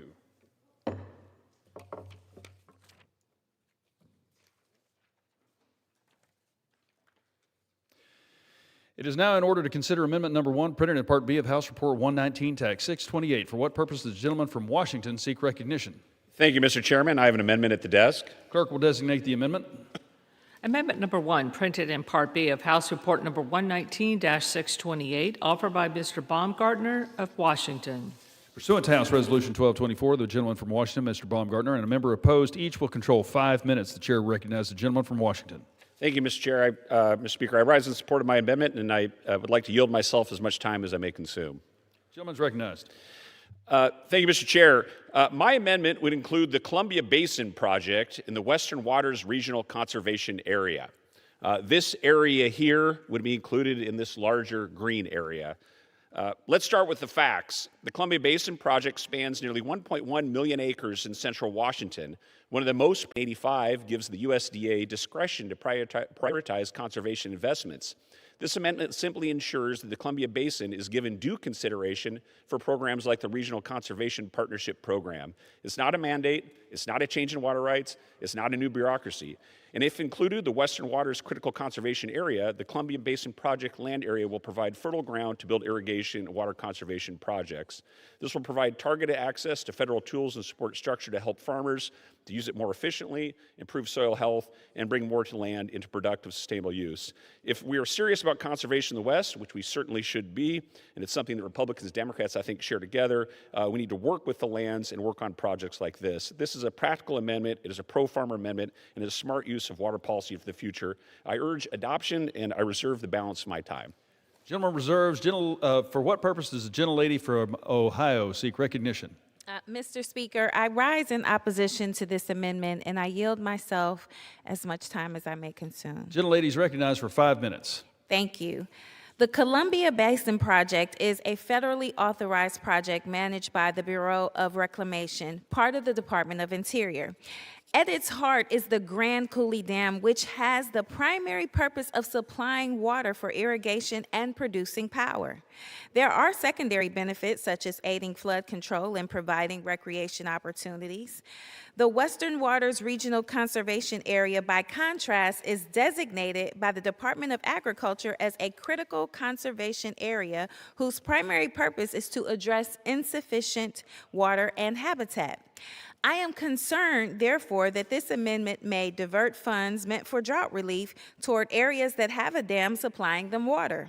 If the gentleman sincerely believes that there are farmers in need of USDA assistance, then I would be happy to work with him when NRCS completes its review of CCAs every 5 years. With that, I reserve. Gentlelady reserves. Gentleman from Washington is recognized. I'd like to yield to Chair Thompson. Gentleman's recognized. Well, I thank the gentleman for offering the amendment. I've had the opportunity to travel to his area and to just see how critical this amendment is. Water is life-giving. Water is about being able to obviously provide for food. This amendment will ensure that areas of the Columbia Basin Project will be included in the Western Waters Regional Conservation Area. Including this area within that designation would allow for more opportunities for conservation activities in this region. I support this amendment and urge a yes vote. I yield back. Thank you, Mr. Speaker, and I'm prepared to close. Gentleman from Washington reserves and is prepared to close. Gentlelady from Ohio is recognized with 4 minutes. Yes, I am also prepared to close. Gentlelady reserves. Oh, I reserve. I'm sorry. Thank you. Gentleman's recognized. Well, thank you, Mr. Speaker. I think the 119th Congress has done a lot of great work, and I think this underlying farm bill is certainly going to be a highlight of that great work. I've enjoyed my first term in Congress immensely, And I enjoy being in this august chamber with so many talented Republicans and Democratic colleagues. You know, there are two written things in this chamber. One is the statement, "In God we trust."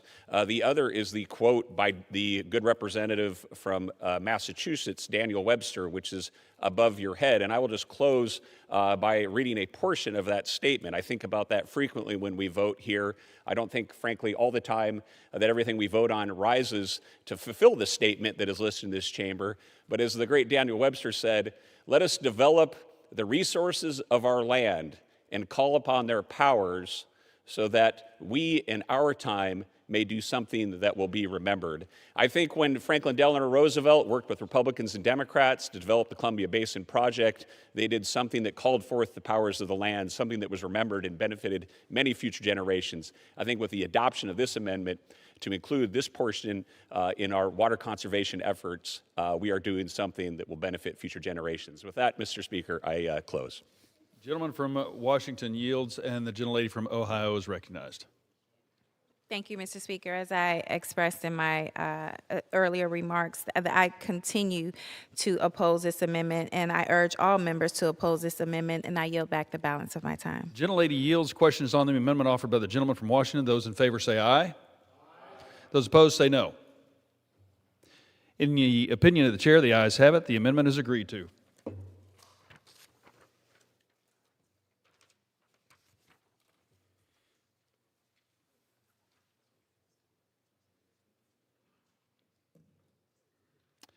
It is now in order to consider Amendment Number 2, printed in Part B of House Report 119, Text 628. For what purpose does the gentleman from Oregon seek recognition? Mr. Chairman, I have an amendment at the desk. The clerk will designate the amendment. Amendment number 2, printed in Part B of House Report number 119-628, offered by Mr. Bentz of Oregon. Pursuant to House Resolution 1224, the gentleman from Oregon, Mr. Bentz, and a member opposed each will control 5 minutes. The chair recognizes the gentleman from Oregon. Mr. Chairman, I yield myself as much time as I may consume. Gentleman is recognized. Mr. Chairman, I rise to offer my amendment designated Bentz number 2, which modestly expands the definition of renewable biomass under the renewable fuel standard so that it includes materials generated in the manufacture of forest products, such as mill residuals, wood chips, bark, sawdust, and shavings. The amendment would also amend the current statutory framework to include as renewable biomass trees, shrubs, and slash from our federal forests, tribal forests, non-federal land, and public lands, rather than being limited to a small part of these lands. This amendment would allow materials from these sources to be economically used for domestic biofuel production. I thank Chairman Westerman, Congressman Fulcher, and Congressman Stauber for their support of this amendment. The amendment falls within the Farm Bill under Title 8, Forestry, and Title 9, Energy. Consistent with these titles, this amendment will incentivize the removal of excess fuel from our forests, thus reducing fire risk and improving forest health. And it will make possible the productive use of what otherwise would be considered waste. For too long, federal policy has treated wood fiber from federal lands in only two ways, either as merchantable saw timber with commercial value or as waste with no value whatsoever. This policy ignores an entire category of low-value woody material that could be removed from federal forests, including slash, limbs, storm debris, thinning materials, small diameter trees, and other byproducts that do not fit neatly into traditional lumber markets, but still carry real economic value. And this amendment would help realize on that value. Mr. Chairman, my amendment is a practical fix. It treats federal forest material as an opportunity, not a liability. It creates value where federal policy currently perpetuates waste, and it provides land managers, mills, and rural communities with another tool to make federal forests healthier, more productive, and less dangerous. I urge adoption of the amendment, and I reserve the balance of my time. Gentleman reserves. For what purpose does the gentlelady from Ohio seek recognition? Mr. Speaker, I rise in opposition to this amendment, and I yield myself such time as I may consume. Gentlelady is recognized for 5 minutes. Thank you, Mr. Speaker. Wildfires are a significant threat to rural communities, and I support efforts to bring down the cost of forest treatments that would help protect these communities. This amendment, though, just uses those rural communities as a prop in order to disguise the fact that it would expand the renewable fuel standards definition to every single tree across our public lands. It is not limited to the wildland urban interface where thinning would have the most impact, there are no limits on this, not for protected wilderness, beloved recreation areas, or old growth. It does not matter if the tree is cut down as part of a responsible forest restoration project or a clear cut. This proposal is reckless and would endanger our public lands. I urge my colleagues to oppose. And with that, I reserve. Gentlelady reserved. Gentleman from Oregon is recognized. Thank you, Mr. Chairman. I yield 2 minutes of my time to the gentleman from Arkansas, Mr. Westerman. Gentleman from Arkansas is recognized. Thank you, Mr. Chairman. Mr. Chairman, I rise in support of my friend from Oregon, Mr. Bentz's amendment. This may be the most simple, straight to the point, easy to understand amendment. It does one thing. It corrects the definition of woody biomass. Mr. Chairman, this amendment clarifies that woody biomass is biomass that comes from wood. Yes, Mr. Chairman, you heard that right. Woody biomass is biomass that comes from wood, and this amendment would fix that definition. Mr. Chairman, only in the federal government would this clarification be required. For the love of trees everywhere and for basic human understanding, I encourage everyone to support this amendment, and I yield back. I reserve. Gentleman from Oregon reserves. Gentlelady from Ohio is recognized. Reserve. Gentlelady from Ohio reserves. Gentleman from Oregon is recognized. Thank you, Mr. Chairman. I yield 1 minute to the gentleman from Georgia, Mr. Scott. Gentleman from Georgia is recognized for 1 minute. Thank you, Mr. Speaker, and I want to thank Mr. Bentz, Mr. Westerman for their work on this issue. It is a very simple proposal, and I think the most important thing for the forestry industry, and the forestry industry is not healthy right now, and it doesn't matter if it's the logger or the person who drives the truck or the person who actually owns the land with the trees on it. It creates value for what otherwise would be waste. It's a good amendment. It's a simple amendment, and I encourage the adoption of it. And again, I thank Mr. Bentz and Mr. Westerman for their work on this issue. With that, reserve. Gentleman from Oregon reserves. Gentlelady from Ohio is recognized. I reserve. Gentlelady from Ohio reserves. Gentleman from Oregon is recognized. We're prepared to close. Gentleman is recognized. Mr. Chairman, this is an excellent bill, and we need it in Oregon. We have 30 million acres of trees, and we absolutely need what this bill would provide. With that, I yield back. Gentleman yields. Gentlelady from Ohio is recognized. Mr. Speaker, I urge all members to oppose this amendment, and with that, I yield back the balance of my time. Gentlelady yields. The question is on the amendment offered by the gentleman from Oregon. Those in favor say aye. Those opposed say no. The ayes have it. The amendment is agreed to. I'd like to request the yeas and nays. Does the gentlelady request a recorded vote? Yes. I'd Pursuant like to to Clause request 6 a of Rule recorded 18, further vote. proceedings on the amendment offered by the gentleman from Oregon will be postponed.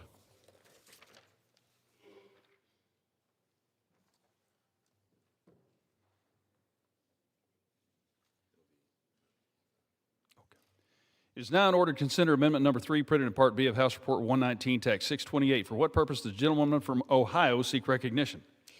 Mr. Speaker, I rise as the designee for the gentlewoman from California, Mrs. Brownlee, and I have an amendment at the desk.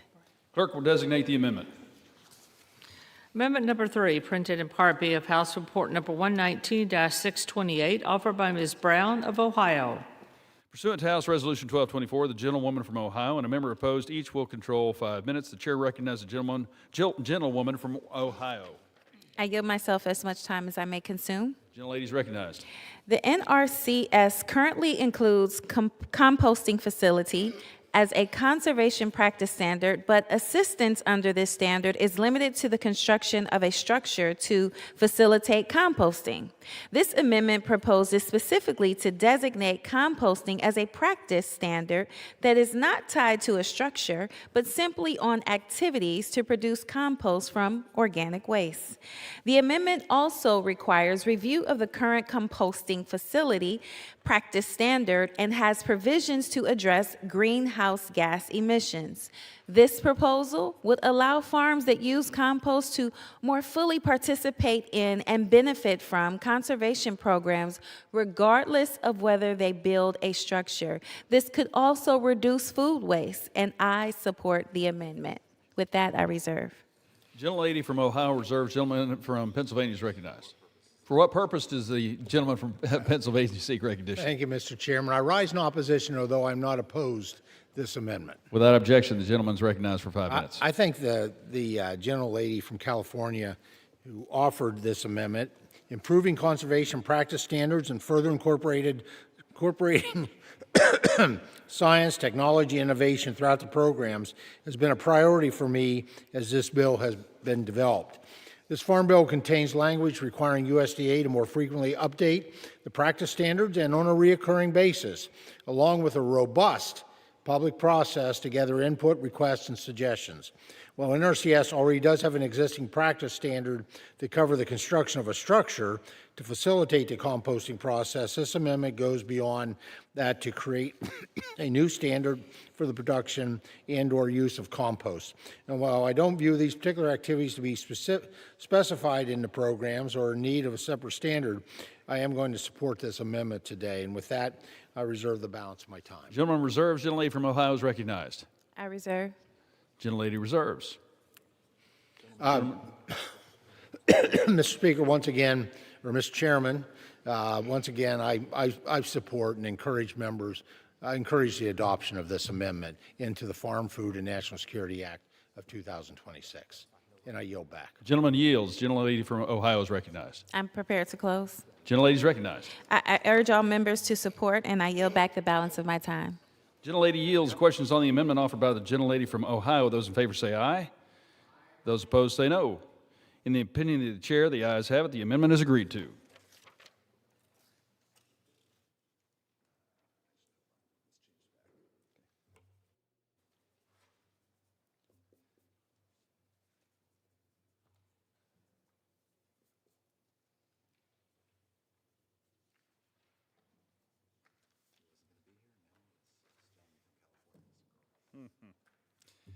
It is now in order to consider amendment number 4, printed in Part B of House Report 119, Text 628. For what purpose the gentleman from California seek recognition?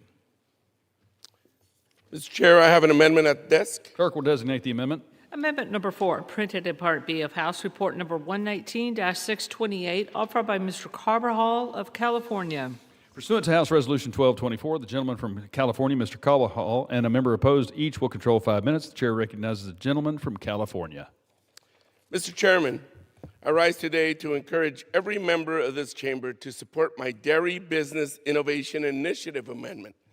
The Dairy Business Innovation Initiatives support dairy businesses in the development, production, marketing, and distribution of dairy products. They provide technical assistance to dairy businesses directly or through industry experts and research institutions. USDA initially awarded 3 equal grants through a competitive selection process to the University of Tennessee, Vermont Agency of Agriculture, Food and Markets, and the University of Wisconsin. While a 4th initiative was later awarded by USDA in 2021 to the Pacific Coast Coalition Dairy Business Innovation Initiative, DBII, at Fresno State University, which serves California, Oregon, Washington, Nevada, Arizona, New Mexico, and 135 grantees from 34 congressional districts. Even with the addition of the 4th initiative, congressional appropriations has consistently directed the majority of funds to be equally distributed between the 3 original initiatives outside the Pacific Coast Coalition region. That's even when accounting for California being ranked number 1 in milk production, number 1 in butter, number 1 in milk powder, number 1 in ice cream, and number 2 in cheese with over 140 manufacturing facilities. Despite the Pacific Coast Coalition's region of 6 states producing 29% of all milk in the U.S.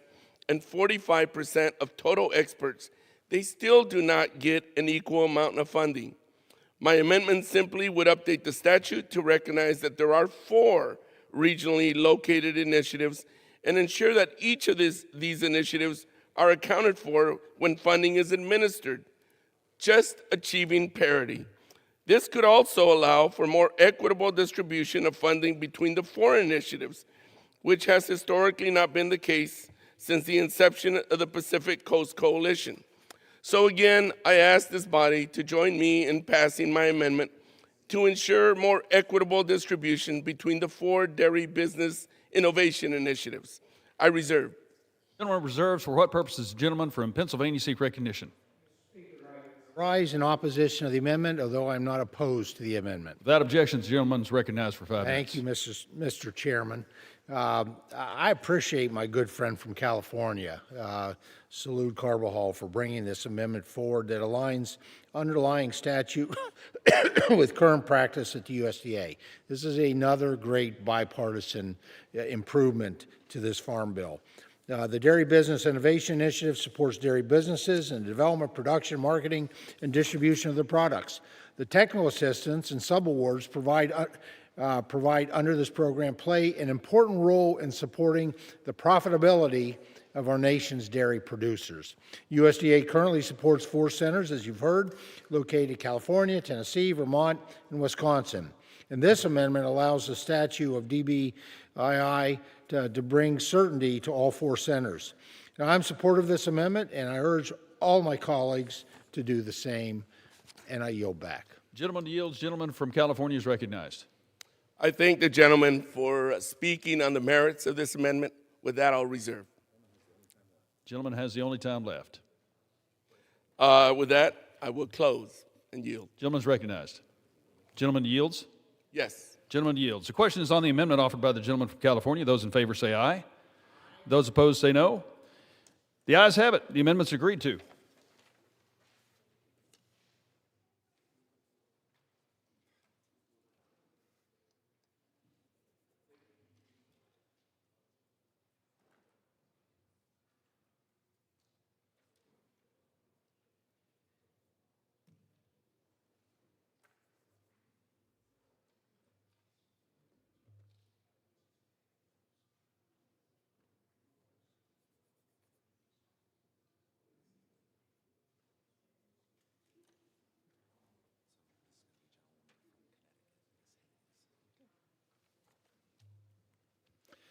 It is now in order to consider Amendment Number 5, printed Part B of House Report 119, Tax 628. For what purpose does the gentlewoman from Connecticut seek recognition? Mr. Speaker, I rise as the designee for the gentleman from Missouri, Mr. Cleaver, and I have an amendment at the desk. Clerk will designate the amendment. Amendment number 5, printed in Part B of House Report number 119-628, offered by Ms. Hayes of Connecticut. Pursuant to House Resolution 1224, the gentlelady from Connecticut, Ms. Hayes, and a member opposed, each will control 5 minutes. The chair recognizes the gentlelady from Connecticut. Thank you. Mr. Speaker, I rise in support of this amendment, which is based on the Bipartisan Trees Act. The Forest Service has long supported urban and community forestry, especially since a single tree can reduce energy cost of homes by 8 to 12%. That's why Democrats provided $1.5 billion for the Urban and Community Forest Program at the Forest Service in the Inflation Reduction Act. Of course, Republicans were not satisfied to just let that program continue, so they rescinded the remaining money in H.R. 1, along with the $187 billion in SNAP funding cuts. The existing urban and community forestry program requires a 50% cost share. However, while the program established by Representative Cleaver's amendment would provide up to 90%, I support this amendment, and I urge my colleagues to do the same. I reserve the balance of my time. Gentlelady reserves. For what purpose does the gentleman from Pennsylvania seek recognition? I rise in opposition to this amendment, although I'm not opposed to the amendment. Without objection, the member is recognized for 5 minutes. Thank you, Mr. Chairman. I thank the gentlelady for representing the gentleman from Missouri for his amendment that he's offered. This amendment would require the Secretary of Agriculture to establish a tree planting grant program that results in a reduction of residential energy consumption. It is simple. More trees make for more livable and enjoyable communities. And at that point, I'll reserve. Gentleman reserves. Gentlelady from Connecticut is recognized. Mr. Speaker, I have nothing more. I just urge all members to support this amendment, and I yield back the balance of my time. Gentlelady yields. Gentleman from Pennsylvania is recognized. Okay, good enough. Well, thank the gentleman from Missouri and the gentlelady from Connecticut for serving as his proxy this evening on this, and I yield back the balance of my time. Gentleman yields. Questions on the amendment offered by the gentlelady from Connecticut. Those in favor say aye. Those opposed say no. The ayes have it. The amendment's agreed to.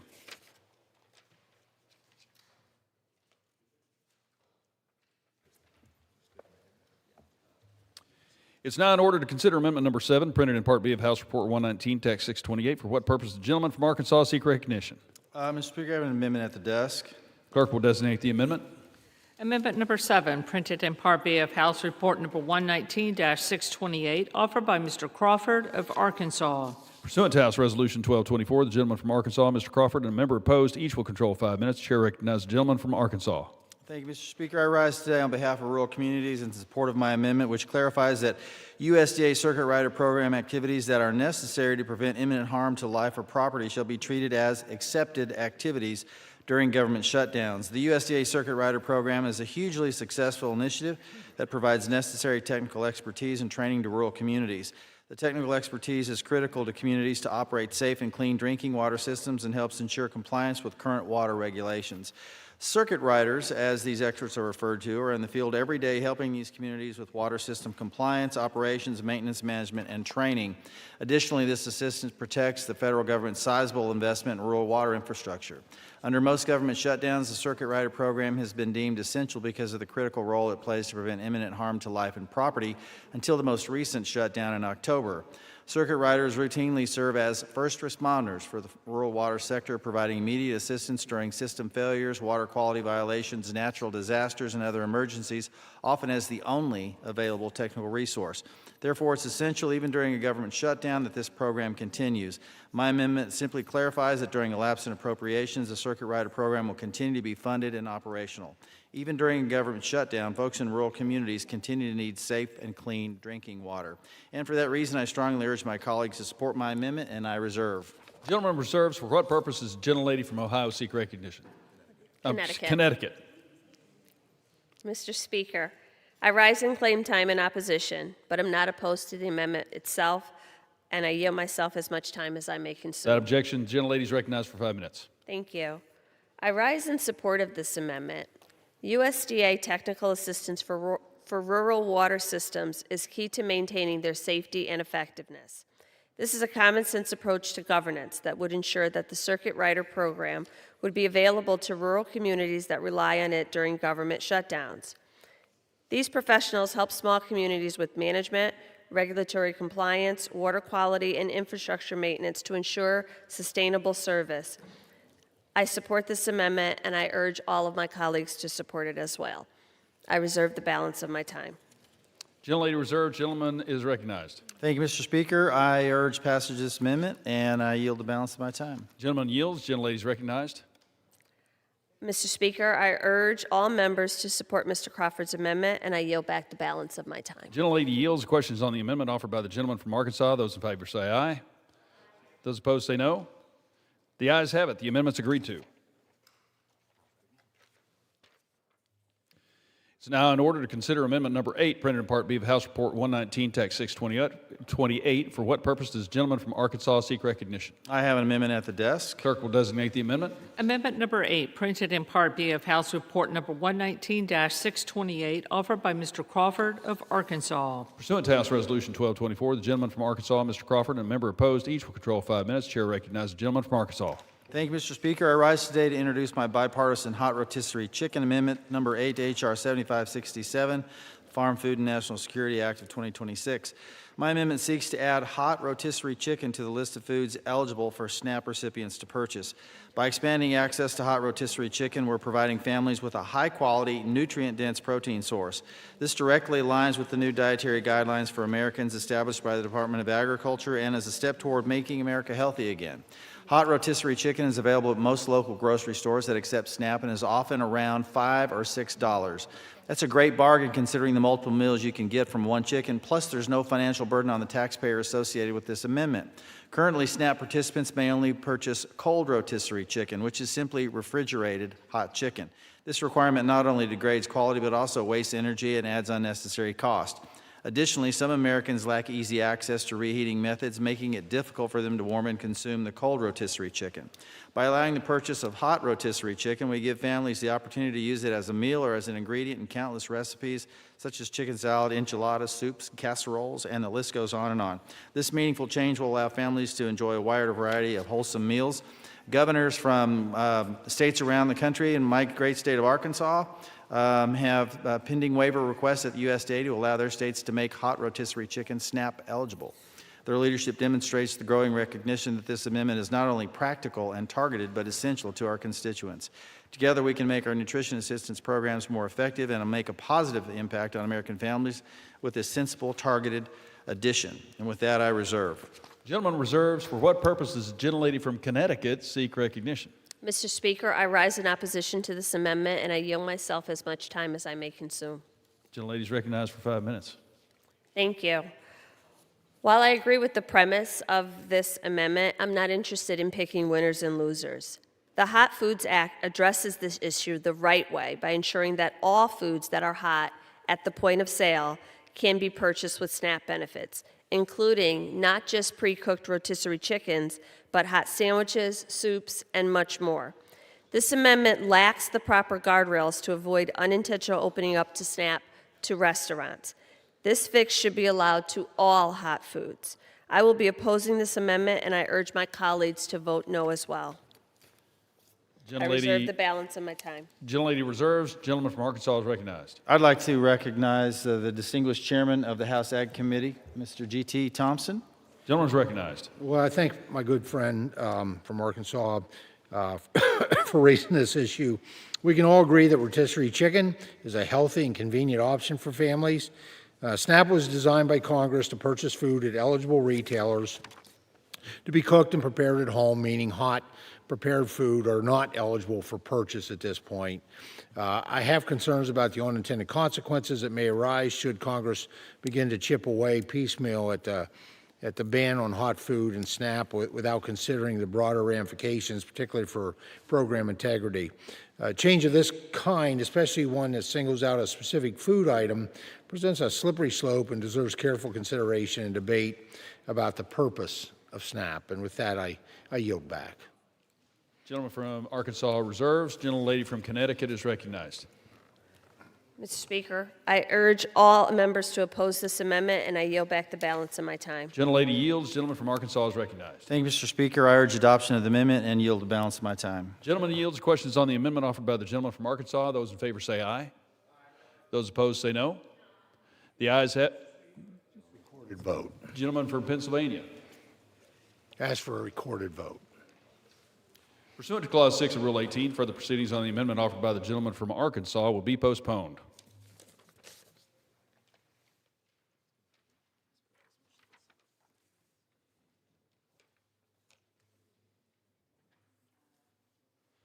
It is now in order to consider the amendment number 14 printed in Part B of House Report 119, Text 628. For what purpose does the gentlewoman from Washington seek recognition? Mr. Chair, I have an amendment at the desk. Clerk will designate the amendment. Amendment number 14, printed in Part B of House Report number 119-628, offered by Ms. Perez of Washington. Pursuant to House Resolution 1224, the gentlewoman from Washington, Ms. Perez, and a member opposed, each will control 5 minutes. The chair recognizes the gentlewoman from Washington. I yield myself as much time as I may consume.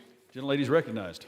Mr. Chair, today I rise in support of my amendment to direct the Secretary of Agriculture, in coordination with the Secretary of Health and Human Services, to develop a low-risk classification for healthy fresh fruits and vegetables and other foods that are typically consumed raw.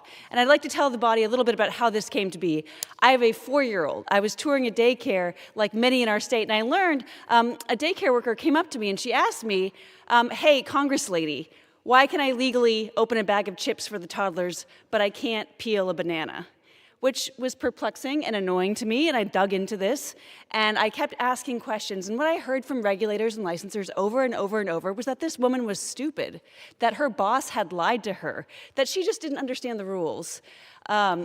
And when I dug and I dug and I dug, what I found was that, yes, buried deep in the bowels of the 1,200 pages of documents a licensed daycare provider has to follow in my state, a number of sinks they would need per exterior linear wall foot. I am not kidding. And this daycare would have needed 6 more sinks before they could legally peel a banana, because peeling a banana, apparently, is considered food preparation. But opening a bag of chips is not. And I doubt anyone on God's green earth would have chosen to advantage Cheetos over a banana. But that is what has happened through a lack of respect and regard for people who actually work in childcare, through candidly, an establishment that is so old they don't have kids in daycare, or so rich that they had nannies instead of, ordinary daycare. But what this body, I am so proud of this body for listening to this issue, for hearing me, and for helping me to find a way to legitimize fresh fruits and vegetables in daycares again. And so what this does is it directs the Secretary of Ag to develop a list of food. It says, look, handling a raw chicken cutlet is not the same thing as peeling a banana. Let's have a different classification. Let's post these on a website somewhere. And let's say that states who are taking money for child care will not negatively impact the licenses of daycare centers based on their provision of these foods to children, given a hand-washing sink is available. A very simple, common sense, right-sizing of legislation. And one that I have heard from people across the country. This is not an issue just in my state. This is across the country where legislation has not paid attention or genuflection to people actually doing the work of taking care of children, who has mistaken following a checklist with care for children. Those are not the same things. And we need to empower the people who are actually doing the work. We need to bring down the cost of childcare, and that's what this legislation does. And I am so grateful to the body for working with me to find a way to do this. And I reserve the remainder of my time. Gentlelady reserves. For what purpose does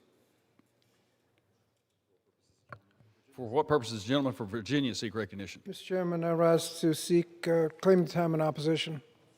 Gentleman's recognized for 5 minutes. Thank you, Mr. Chairman. I yield myself such time as he may consume. Gentleman is recognized. Mr. Chairman, while I appreciate my colleagues' interest in ensuring that children in child care have access to healthy and fresh foods whenever possible, this amendment, unfortunately, as written, could wind up doing more harm than good. Child care has been underfunded for decades, leading to an inadequate supply of programs, high cost of families, and low wages for providers. According to the Department of Health and Human Services Assistant Secretary of Planning and Evaluation, only 15% of federally eligible children currently receive subsidies under the Child Care and Development Fund, and many more don't even qualify for the fund who actually need the assistance.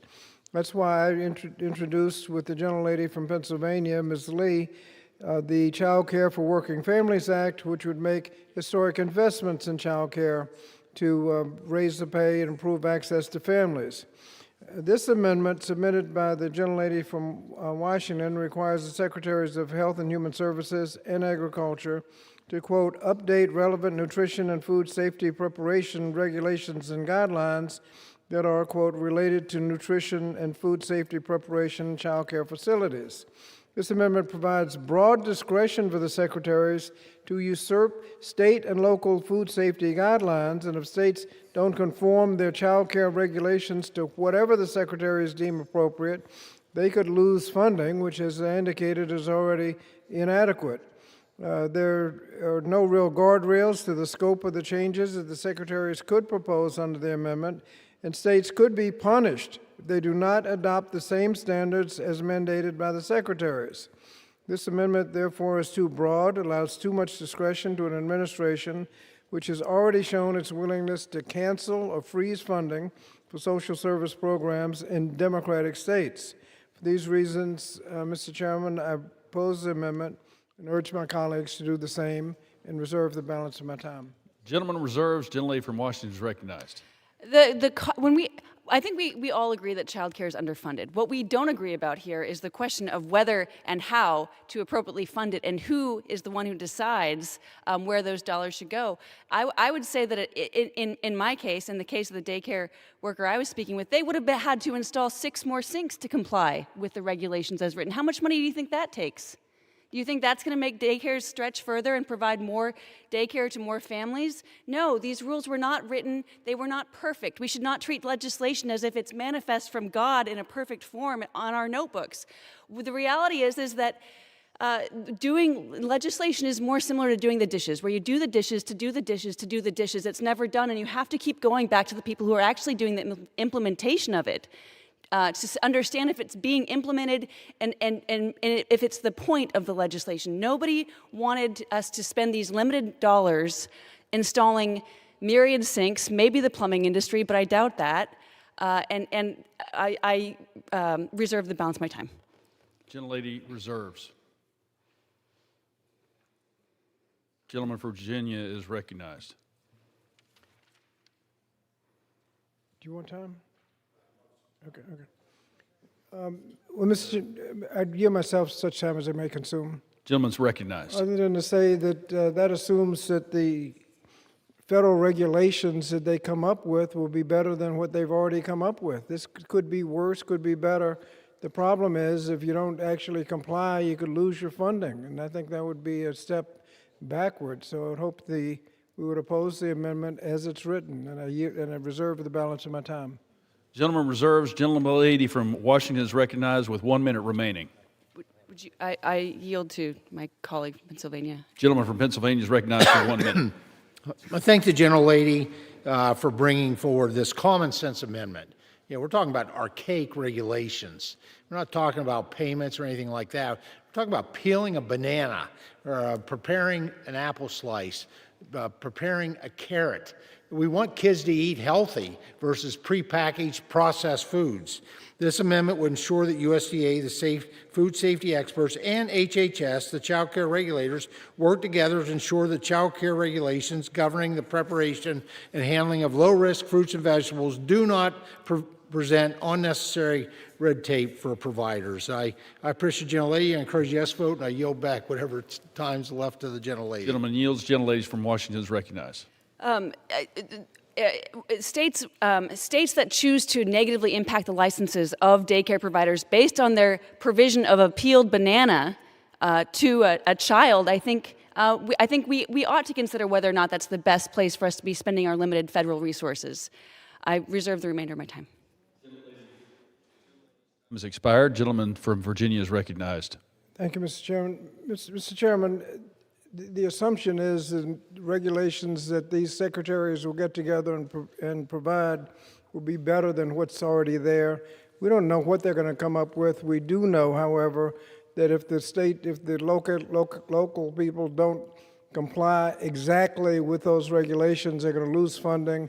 There's broad discretion on the secretaries, and as I've said, these secretaries have been known to cancel programs in Democratic states. I don't think that broad discretion is appropriate, and I hope we defeat the amendment. And I yield back the balance of my Gentleman time. yields. Questions on the amendment offered by the gentlewoman from Washington. Those in favor say aye. Aye. Those opposed say no. The ayes have it. The amendment's agreed to.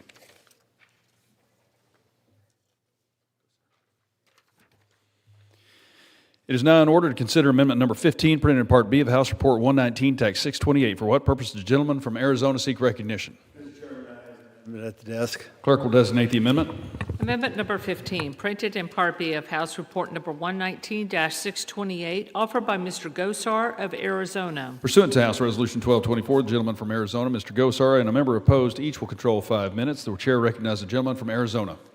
Thank you, Mr. Speaker. I rise today in strong support of H.R. 7567, the Farm, Food, and National Security Act of 2026, and in particular my amendment number 15 to ensure Arizona farmers are not left behind. The Colorado River is the lifeblood of the desert Southwest. In my state, it sustains families, small agricultural businesses, and entire rural communities. Yet today, the lifeline is under growing strain, not just from drought, but from broken commitments. Under the Mexican Water Treaty of 1944, Mexico is obligated to deliver 1.75 million acre-feet of water to the United States. The deadline passed in October of 2025, and once again, Mexico failed to meet its obligation. Meanwhile, Arizona continues to deliver water in good faith. That imbalance has real consequences. It means lost crops, lost income, and increased uncertainty for hardworking producers already operating on razor-thin margins. My amendment is straightforward. It directs the Secretary of Agriculture to provide Congress with a full accounting of the tools and programs available to assist Arizona producers impacted by those losses, just as the base bill already does for Texas. If we're going to address the consequences of treaty noncompliance, we must do comprehensively and fairly. This is about accountability. It's about preparedness. It's about standing with American farmers when they are forced to shoulder burdens not of their own making. I urge my colleagues to support this amendment number 15 and pass the Farm Bill, and with that I reserve. Gentleman reserves. For what purpose does the gentlelady from Minnesota seek recognition? Mr. Speaker, I rise in opposition to this amendment, and I yield myself such time as I may consume. Gentlelady is recognized for 5 minutes. Thank you, Mr. Speaker. The gentleman's amendment would require the Secretary of Agriculture to produce a report on ways to help Arizona, one of 7 states in the Colorado River Basin, due to a lack of water. This amendment also seems to imply that because Texas did not receive its water allotment through the 1944 Water Treaty, it is Arizona producers who should receive extra financial assistance. I've supported many amendments from my Texas colleagues who have rightly complained that Mexico has not met its obligations under that treaty, but it is Texas producers who suffered as a result. If the gentleman believes that the Colorado Basin states also experienced some loss, why restrict his amendment only to Arizona? So with that, I oppose the gentleman's amendment, and I reserve the balance of my time. Gentlelady reserves. Gentleman from Arizona is recognized. Yes, Mr. Chairman, I yield as much time as he will consume to the chairman of the full committee. Gentleman from Pennsylvania is recognized. Mr. Chairman, thank you. I thank the gentleman from Arizona, a good friend, Congressman Gosar, for offering this amendment, and President Trump for a successful negotiation with Mexico regarding their water treaty obligations. It is important that producers are as well informed as possible of the many programs out there to help the losses due to a lack of water, and this amendment is a great way to do so. I support this amendment, and I urge a yes vote, and I yield back. I reserve. Gentleman from Arizona reserves. Gentlelady from Minnesota is recognized. Mr. Speaker, I urge all members to oppose this amendment, and I yield back the balance of my time. Gentlelady yields. Gentleman from Arizona is recognized. Yes, you know, if the gentlelady would have known, Arizona is the terminal ending out of Mexico of getting, and they have to take the cuts. And so we've taken several cuts, and there's plenty of members from the other basin states, but they can actually look at those as well. So this is about the state of Arizona taking terminal ending of the Colorado River, taking cuts. And with that, I would ask everybody to vote for my amendment and to vote for the Farm Bill. And with that, I yield back. Gentleman yields. Questions on the amendment offered by the gentleman from Arizona. Those in favor say aye. Aye. Those opposed say no. The ayes have it. The amendment's agreed to.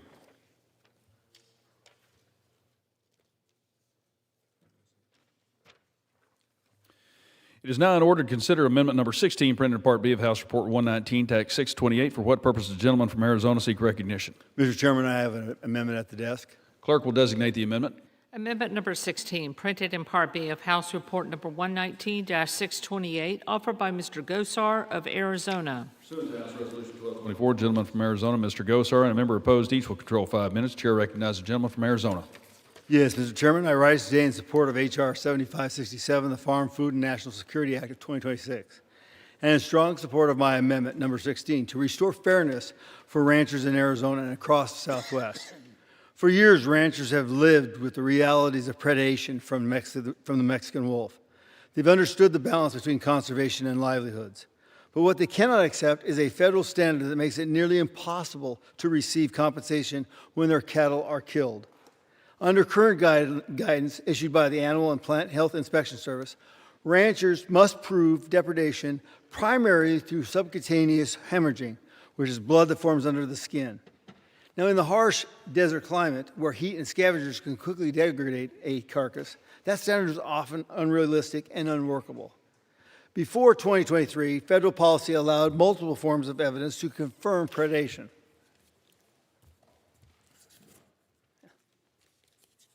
Sticky paper. My approach simply restores that common sense approach. It ensures that ranchers are not denied reimbursement because of overly narrowed and impractical rules. This is about fairness. It's about recognizing real-world conditions on the ground, and it's about standing with men and women who feed this country. I urge my colleagues to support this amendment number 16 and pass the Farm Bill, and with that, I reserve the balance of my time. Gentleman reserves. For what purpose does the gentlelady from Minnesota seek recognition? Mr. Speaker, I rise in opposition to this amendment. I yield myself such time as I may consume. Gentlelady is recognized for 5 minutes. Mr. Speaker, this amendment forces USDA to revise the existing APHIS evidence standards for livestock depredations by Mexican wolves. It unwisely directs APHIS to update its standards to ignore traumatic bruising, which is, of course, clear physical evidence that the animal was attacked while alive rather than simply picked at by scavengers after it died for unrelated reasons. The current standards already have provisions in place for making determinations in instances where there may be little to no evidence of subcutaneous hemorrhaging. USDA reimburses producers for 100% of the value of animals killed by Mexican gray wolves, but there are just a handful of those wolves left who still call the United States home. This proposal would open the door for USDA to cover the cost of many more livestock per year than those few wolves could possibly kill. Virtually any livestock death could be attributed to Mexican wolves because you wouldn't need to observe the primary indicator of a live attack. I support the assistance we provide to producers who experience losses to wolves, but unfortunately, I cannot support this amendment. I reserve the balance of my time. Gentlelady reserves. Gentleman from Arizona is recognized. Yeah, I would like to address the gentlelady first. Obviously, she doesn't, the previous standards were used from 2004 to 2022 by W. George Bush, Obama, and the beginning of Biden's terms. So if the Democrats disagree, do they disagree with Obama's agricultural policy as well? And with that, I yield to the gentleman from the full committee chairman, Mr. G.T. Thompson. Gentleman from Pennsylvania is recognized. Thank you, Mr. Chairman. I want to thank the gentleman from Arizona for offering this amendment. This is an issue I heard about years ago when we started this process of preparing for this farm bill. Actually, it was from the president of the Arizona Farm Bureau who brought it to my attention. These are Mexican wolves that are coming across the border and doing tremendous damage. So ensuring that our livestock producers are able to more accurately receive indemnification of livestock depredations by Mexican wolves, and yet another step to continue to provide producers with the most adequate coverage possible. Providing new evidence standards within the Livestock Indemnity Program will no doubt help more accurately determine depredations for unfortunate losses. I support this amendment, and I urge a yes vote, and I yield back. Gentleman from Arizona reserves. Gentlelady from Minnesota is recognized. Mr. Speaker, I urge all members to oppose this amendment, and I yield back the balance of my time. Gentlelady yields. Gentleman from Arizona is recognized. Yeah, once again, I'm only asking for fairness because what we see here on the ground was there was other ways of looking at this. And they're not asking for handouts. They're wanting just to be treated fairly. And with that, I ask for my amendment to be actually adopted, and I would like them to actually do the Farm Bill. And with that, I yield back. Gentleman yields. Question is on the amendment offered by the gentleman from Arizona. Those in favor say aye. Those opposed say no. The ayes have it. The amendment's agreed to.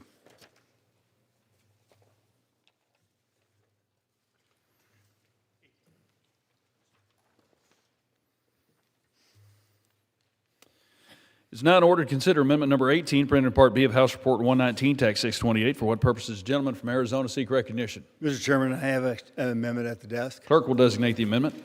Amendment number 18, printed in Part B of House Report number 119-628, offered by Mr. Gosar of Arizona. It's Resolution 1224. The gentleman from Arizona, Mr. Gosar, and a member opposed. Each will control 5 minutes. The chair recognizes the gentleman from Arizona. Thank you, Mr. Chairman. I rise today in support of H.R. 7567, the Farm, Food, and National Security Act of 2026, and in support of my amendment number 18.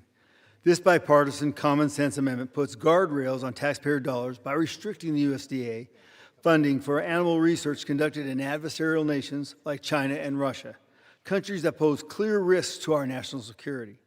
In recent years, Americans have seen the consequences of risky, unaccountable research conducted overseas. Yet despite these lessons, federal dollars have continued to flow to foreign labs, including collaborations tied to entities associated with the Wuhan Institute of Virology. My amendment ensures that it does not happen without serious consequences or justification. It prohibits the USDA funding for such research unless there is a compelling national security or public and animal health need and requires Congress to be notified in advance. This is about accountability. It's about safeguarding taxpayer dollars. And it's about ensuring Americans' resources are not used in frivolous ways that could undermine our own safety.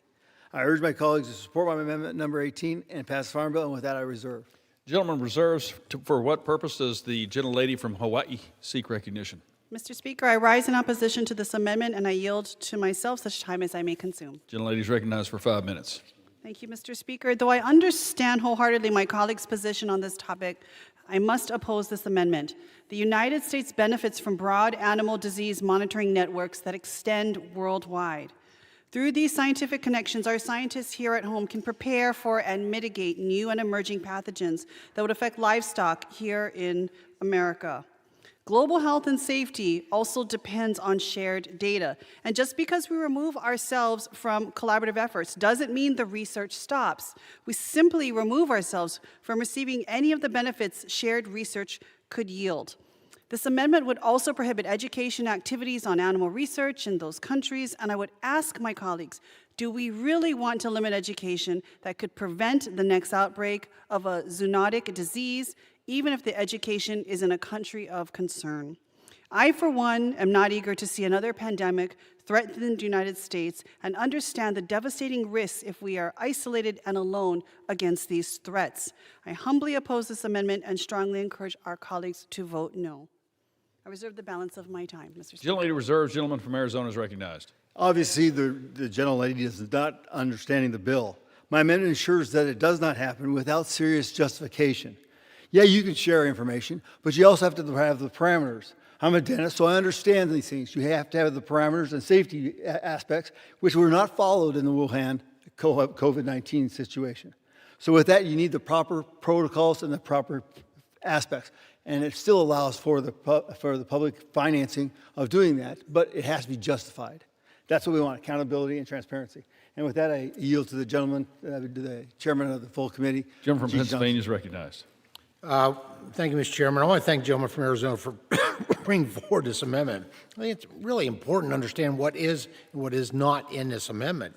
Preventing USDA from entering into unnecessary research relationships with adversarial nations, such as China and Russia, it really is a critical step in ensuring the security of our U.S. research infrastructure. It is even more important when doing so prevents unnecessary research on vertebrate species.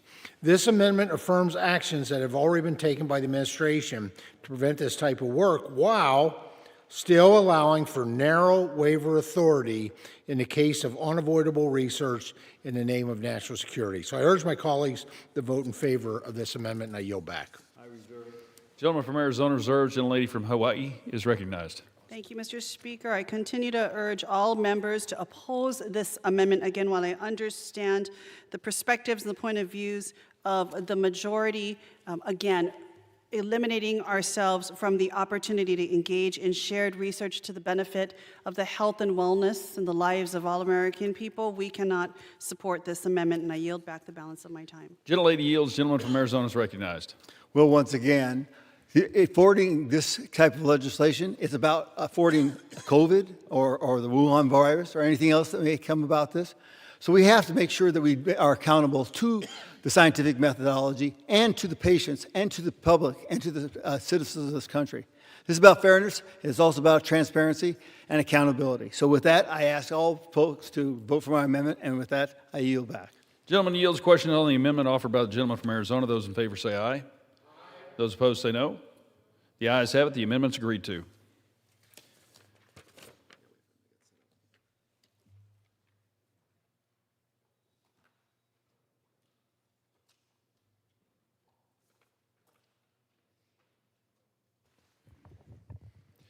It is now in order to consider the amendment number 20 printed in Part B of House Report 119, Tax 628. For what purpose does the gentleman from Wisconsin seek recognition? I have an amendment at the desk. Clerk will designate the amendment.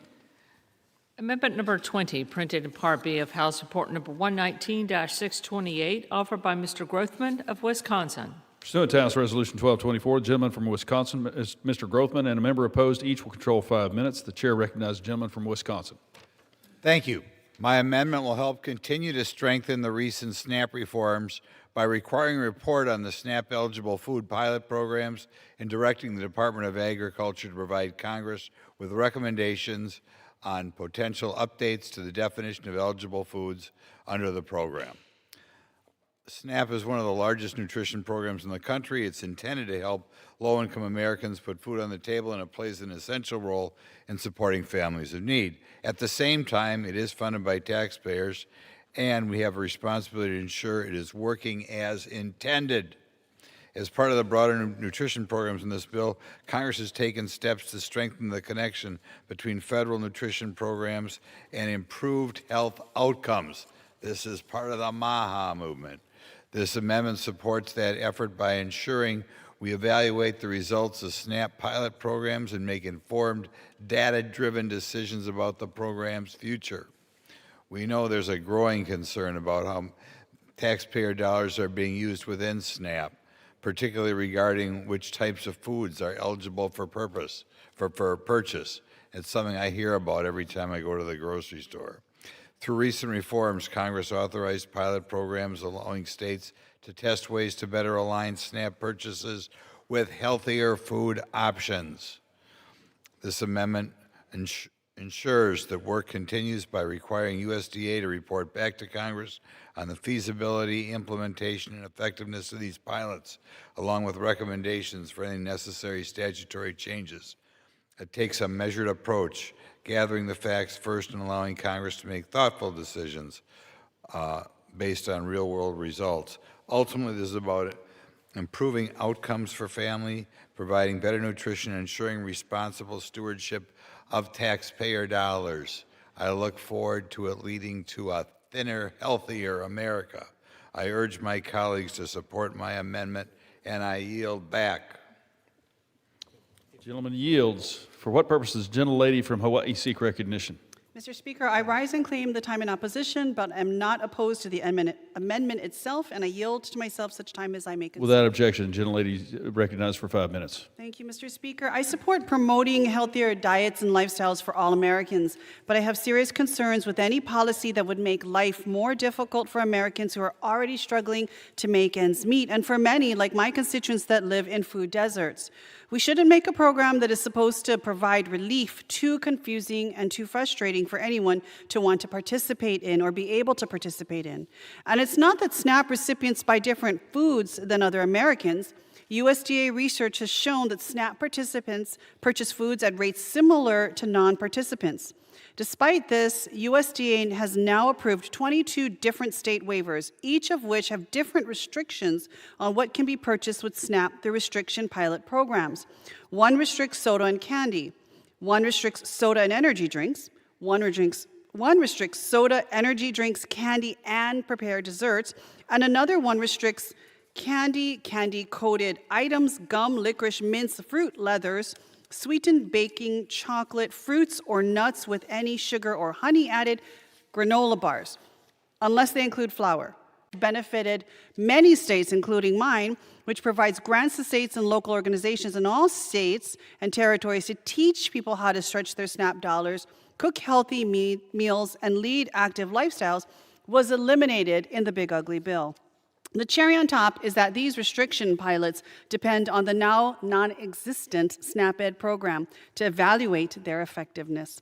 The study proposed in this amendment can provide valuable data about the lack of effectiveness of the waivers, though it is certainly not going to be making up for the loss of SNAP-Ed. And I cannot emphasize enough that we must seek to restore the funding to this essential program.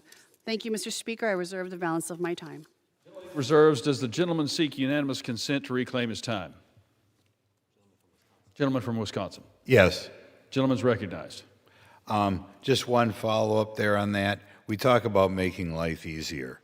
Life is easier if you don't become diabetic. Life is easier if you're thinner.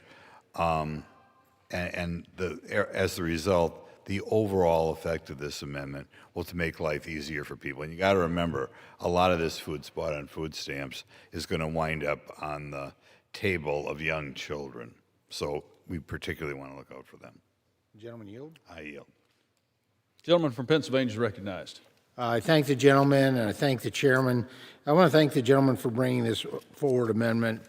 I think it's important for Congress to get more information from USDA and states on the pilot projects to restrict SNAP purchases as it is this body who ultimately decides what changes, if any, are made permanently at the federal level. So I've looked warily at USDA offering all these waivers. Today, 22 states have been approved by USDA to test a ban, and I appreciate my colleague from Hawaii really laying out just the confusion and chaos. I guess we'll look at it as a laboratories of innovation to test a ban on the purchase of certain food and beverages with SNAP benefits. I think they missed the mark because the average SNAP beneficiary uses at least 3 forms of payment and plenty of their own cash or a check or a debit card, to satisfy that sweet tooth that I find most families have. That said, so I really support the gentleman's amendment because I think we need to have feedback. And so, however, only 10 of those waivers are in effect with the remainder to begin later this year in 2027, early 2028. This amendment ensures that upon completion of the waivers, Congress receives a robust evaluation of the pilots along with recommendations from the USDA regarding changes to the federal definition of eligible foods, because frankly, that is our job under Article 1 to determine that. And so I urge my colleagues to vote in favor of the gentleman's amendment. And I yield back. Gentleman from Wisconsin is recognized. I have no more. Gentleman yields. Yep. Gentleman yields. Gentlelady from Hawaii is recognized. Mr. Speaker, I have no objection to this amendment, and I yield back.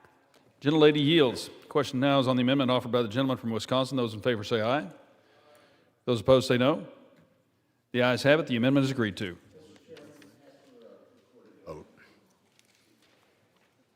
Pursuant to Clause 6 of Rule 18, further proceedings on the amendment offered by the gentleman from Wisconsin will be postponed.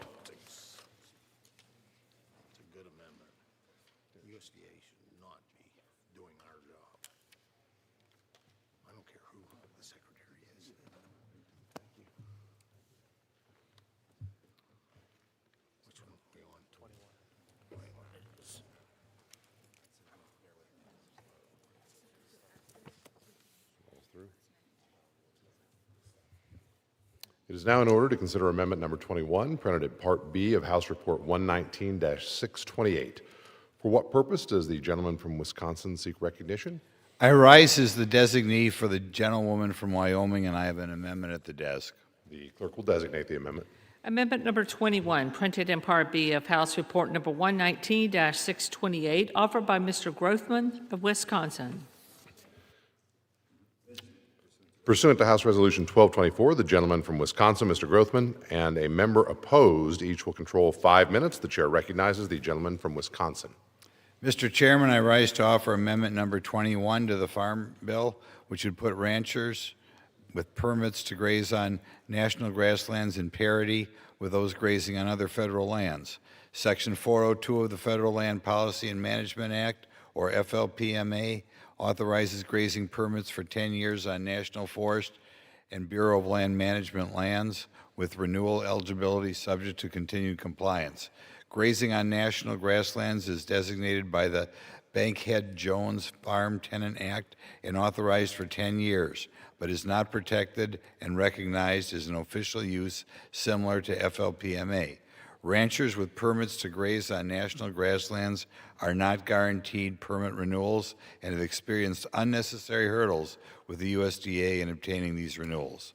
When this topic received a legislative hearing, Ty Checketts, the president of the National Association of National Grasslands, spoke to the challenges these ranchers face. He stated the exclusion of national grasslands under FLPMA creates 2 classes of permits, with the grasslands having fewer rights. He testified that the lack of assurance leads to real-world harms, pointing to the loss of AUMs on multiple grasslands across several states. U.S. Forest Service testimony also recognized the disparity of policy for livestock grazing permits and leases between national forest and national grasslands.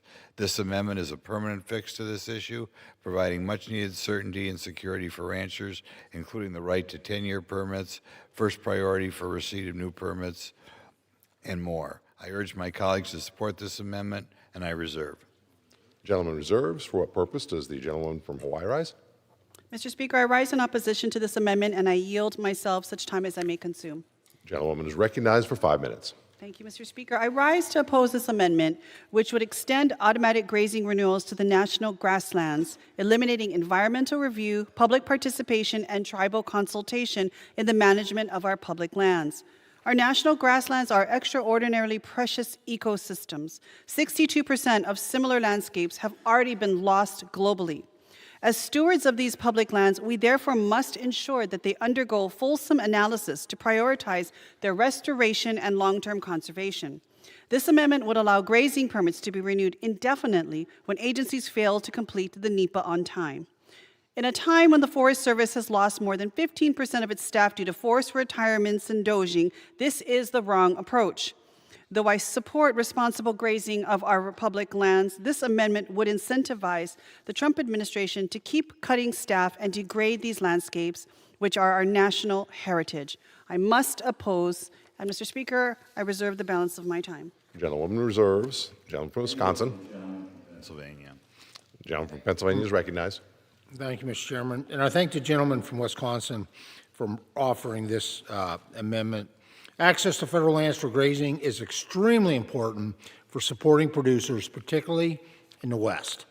And while the framework for grazing permits on federal lands is provided through the Federal Land Policy and Management Act, the law references lands within national forests rather than the broader national forest system.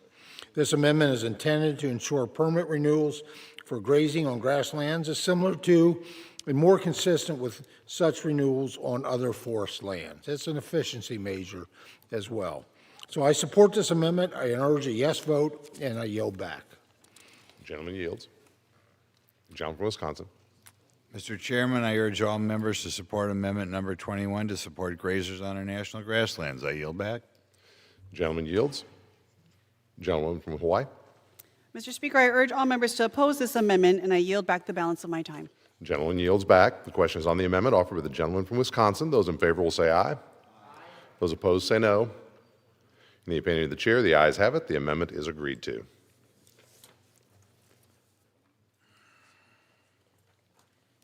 It is now in order to consider amendment number 22, printed in Part B of House Report 119-628. For what purpose does the gentleman from Wisconsin seek recognition? Mr. Chairman, I have another amendment at the desk, and this amendment has also been drafted by Representative Hagman. The clerk will designate the amendment. Amendment number 22, printed in Part B of House Report number 119-628, offered by Mr. Grothman of Wisconsin. Pursuant to House Resolution 1224, the gentleman from Wisconsin, Mr. Grothman, and a member opposed, each will control 5 minutes. The chair recognizes the gentleman from Wisconsin.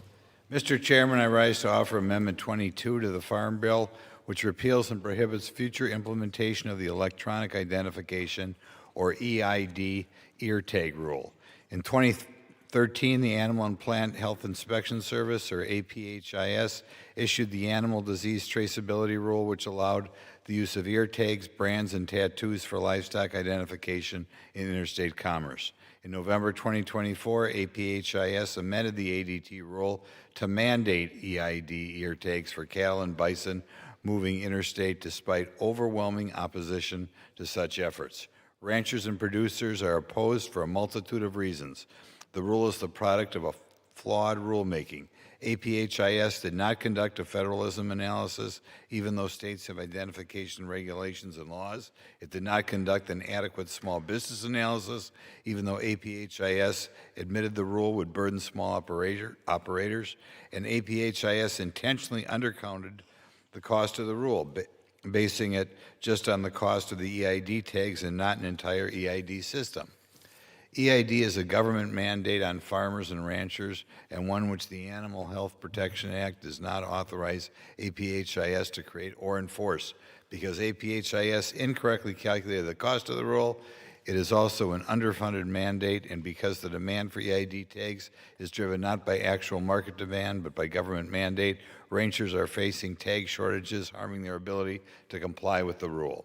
If the government cannot provide tags to the regulated community, then this mandate is cost prohibitive for producers, which jeopardizes their future operations and risks additional vertical integration in the increasingly consolidated food supply chain.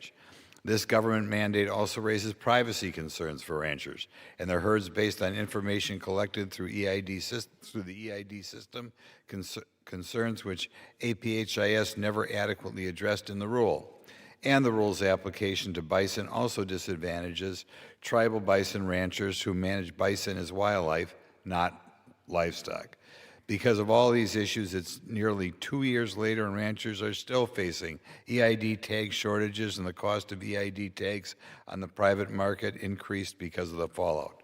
All this harm for regulation that's not needed, as the U.S. already had a well-functioning animal disease traceability system, and APHIS even conceded in the rulemaking that foreign animal disease had largely been excluded from the country. Ranchers and farmers should be allowed to adopt the best practices for their business and herds voluntarily when it makes sense for them, not at the behest of a federal agency. I urge my colleagues to support this amendment, and I reserve. Gentleman reserves. For what purpose does the gentleman from Pennsylvania seek recognition? Mr. Chairman, I rise in opposition to this amendment. Gentleman is recognized for 5 minutes. Animal disease traceability is an extremely important aspect of protecting our domestic livestock herds and our foreign trade markets. We have already seen the importance of animal disease traceability and EID tags with dairy cattle due to the ongoing outbreak of the highly pathogenic avian influenza. USDA helps producers comply with this rule by providing the tags at no cost to producers, and the rule this amendment seeks to repeal has been in effect for more than 18 months already with no negative consequences. Producers recognize that animal disease traceability is an essential component of protecting livestock during an animal disease outbreak. We cannot allow ourselves to be in a position where efforts to improve animal disease traceability are hampered. And for this reason, I must respectfully oppose the gentlelady from Wyoming's amendment offered by my good friend from Wisconsin, and I urge my colleagues to do the same, and I reserve. Gentleman reserves. Gentleman from Wisconsin. I urge all my colleagues to support the amendment number 22 and finally end the EID ear tag mandate on Americans ranchers, and I yield back. Gentleman yields back. Gentleman from Pennsylvania. I yield to the gentlewoman from Hawaii, the ranking member of the Conservation Research and Biotechnology Subcommittee, Ms. Takuda, for 1.5 minutes. Gentleman from Hawaii is recognized for 1.5 minutes. Thank you, Mr. Speaker. I rise in opposition to this amendment, which would send us backwards when it comes to animal disease tracing and herd management. Electronic ear tags for cattle and bison reduce human error and empower veterinarians and animal health experts from APHIS to track potential outbreaks. The American Veterinary Medicine Association has prioritized the implementation of unique identification of animals and premises, which is essential for tracing origin and destination of all livestock, and in particular food-producing animals, in order to protect the nation's livestock industry and public health. That's why the electronic ear tag proposal was supported by National Milk Producers Federation, the National Cattlemen's Beef Association, and the American Veterinary Medicine Association. The USDA has provided free tags to producers to combat any economic burden while enabling the fastest possible response to animal disease. At a time when highly pathogenic avian influenza has been proven to affect additional species and New World screwworm is again threatening American cattle herds, we should not take tools out of the USDA's toolbox to prevent the spread of disease. I strongly urge my colleagues to oppose this measure. Mr. Speaker, I yield back the balance of my time. Gentlewoman yields back. The gentleman from Pennsylvania. Well, I couldn't agree with the gentlelady more. You know, we've seen significant examples of how important these EID tags have been in tracking the highly pathogenic avian influenza as it's gotten into our dairy cows in different parts of the country. And she referenced the New World screwworm. That is a huge threat to the United States. Thankfully, so far we've successfully avoided that with the building of the different production facilities for sterile flies, which is really the proven solution or the remedy to that. But being able to track the cattle, and so once again, you know, we cannot hamper our ability to improve animal disease traceability. And so with the greatest respect to the gentlelady who was the author of this amendment, I just encourage all members to oppose it, and I yield back. Gentleman yields back. All time is yielded back. The question is on the amendment offered by the gentleman from Wisconsin. Those in favor will say aye. Those opposed, no. In the opinion of the chair, the noes have it. I'll ask for a roll call. Pursuant to Clause 6 of Rule 18, further proceedings on the amendment offered by the gentleman from Wisconsin will be postponed.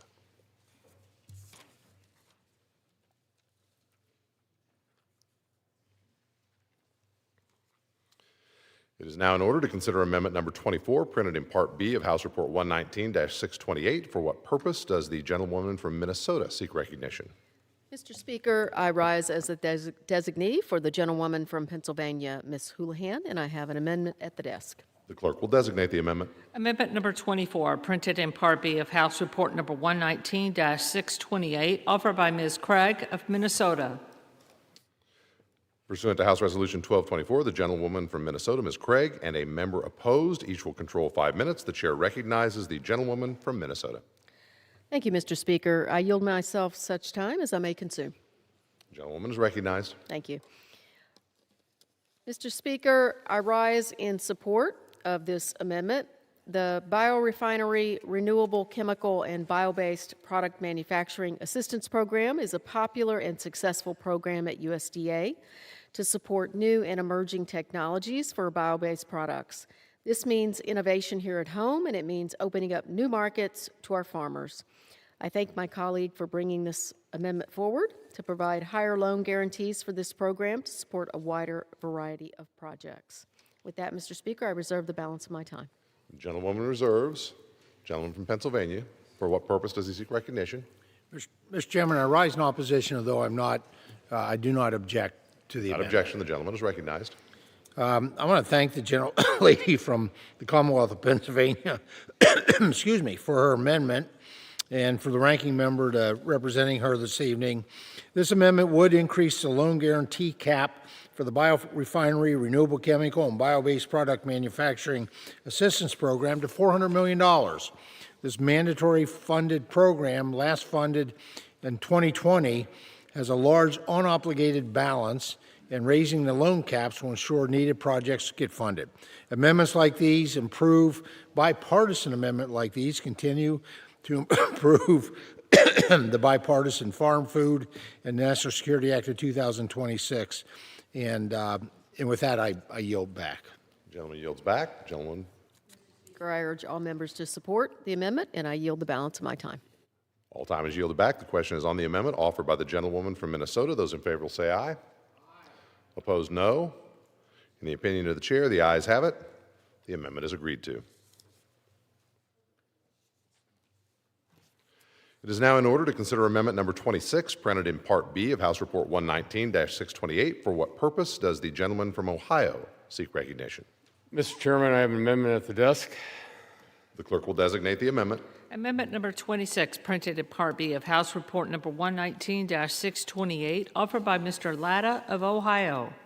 Pursuant to House Resolution 1224, the gentleman from Ohio, Mr. Latta, and a member opposed, each will control 5 minutes. The chair recognizes the gentleman Thank you, from Ohio. Mr. Chairman. I yield myself as much time as I may consume. The gentleman is recognized. Thank you, Mr. Chairman. I rise in support of my amendment, which I am pleased to lead with the gentlelady from Illinois' 2nd District.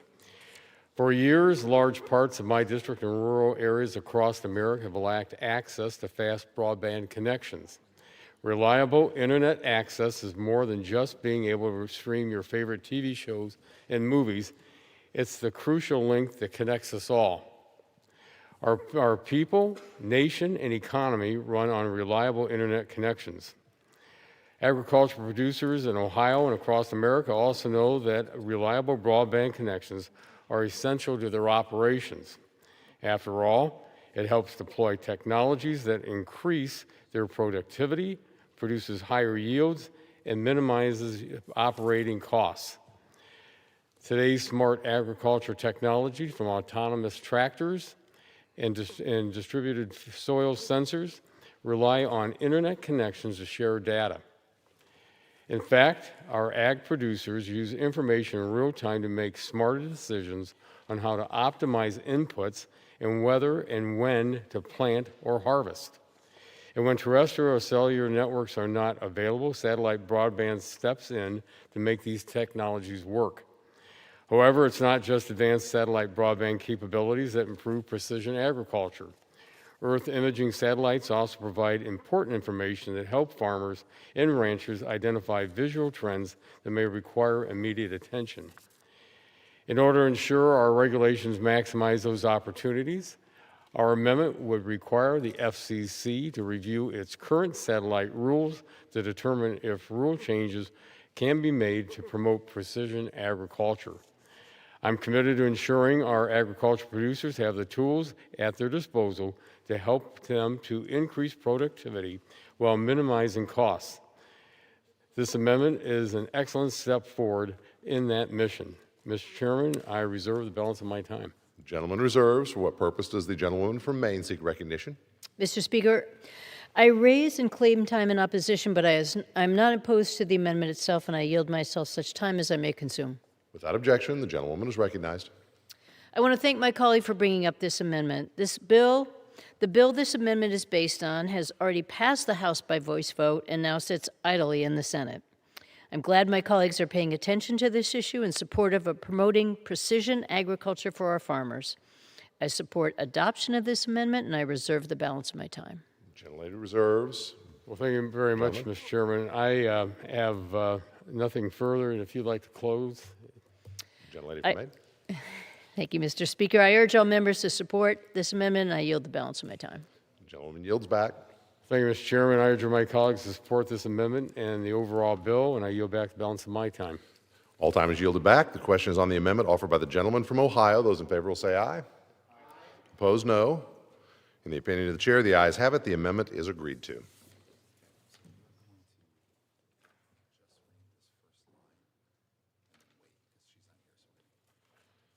It is now in order to consider amendment number 27, printed in Part B of House Report 119-628.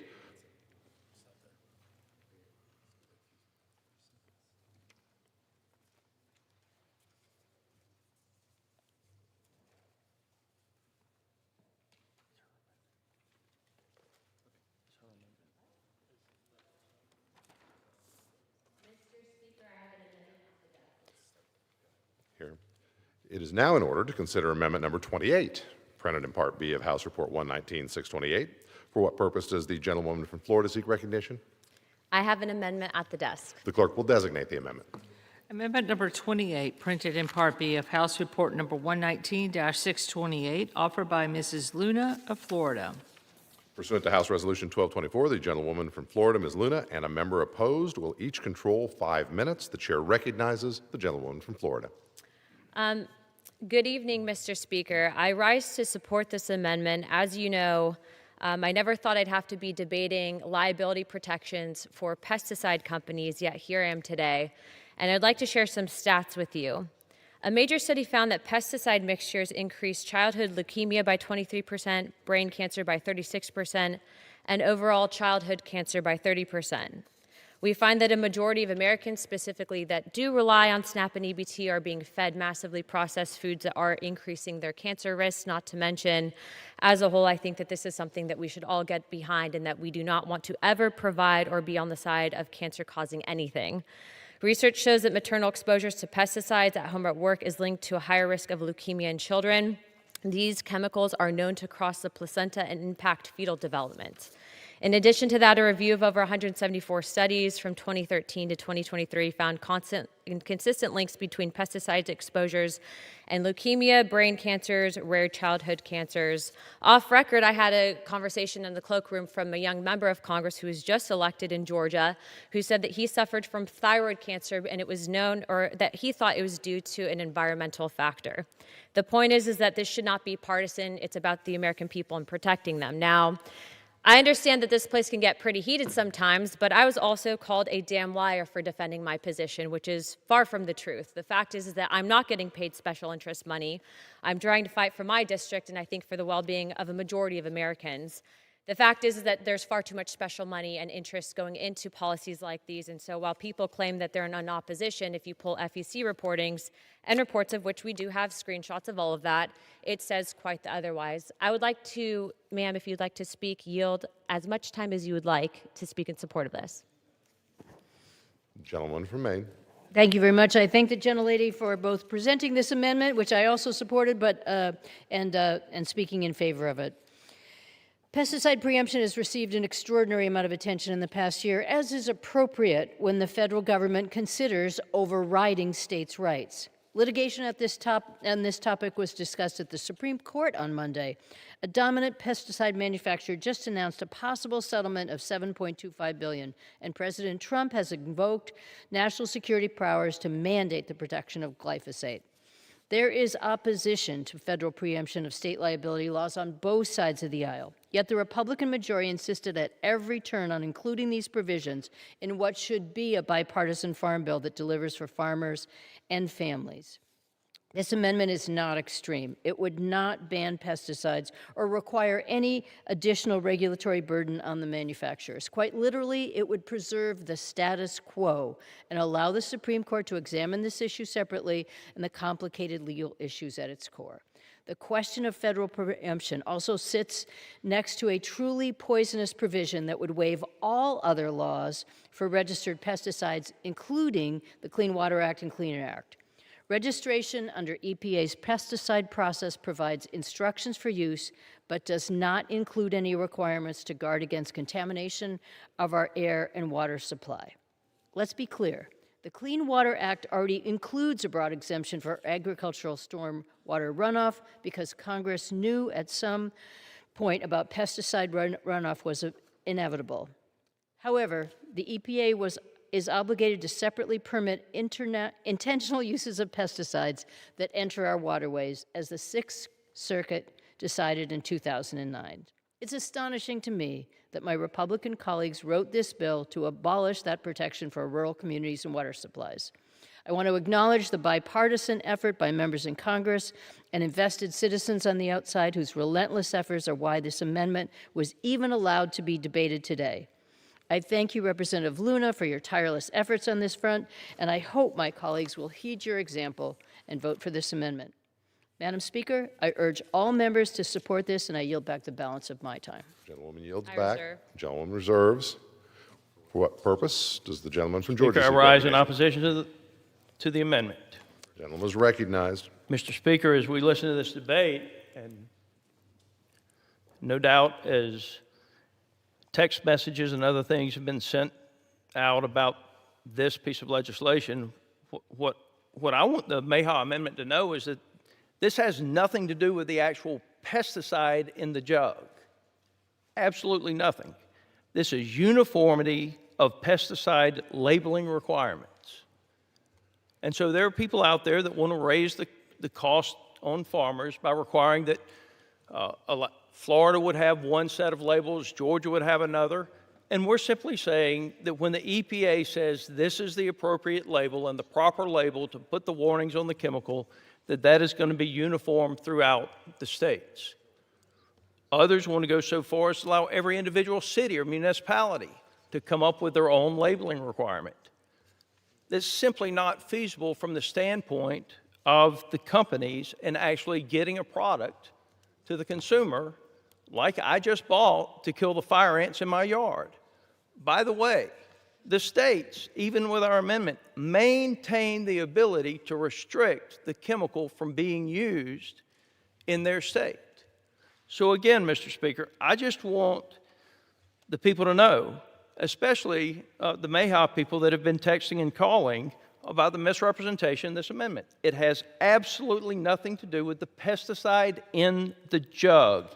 It is uniformity of pesticide labeling that they are trying to take away with this amendment. So I represent Georgia. We're close to the Florida line. If the EPA says the label is good, I don't see why every state municipality should have to have another label that would simply raise the price for the American consumer. And again, we're not talking about the pesticide in the jug, as has been misrepresented to the American citizens and especially the Mayhaw movement. We're talking about just the label on the jug. There is no liability shield for the pesticide in the jug. And with that, I reserve. Gentleman reserves. Speaker, how much time do I have? Gentlewoman has 30 seconds.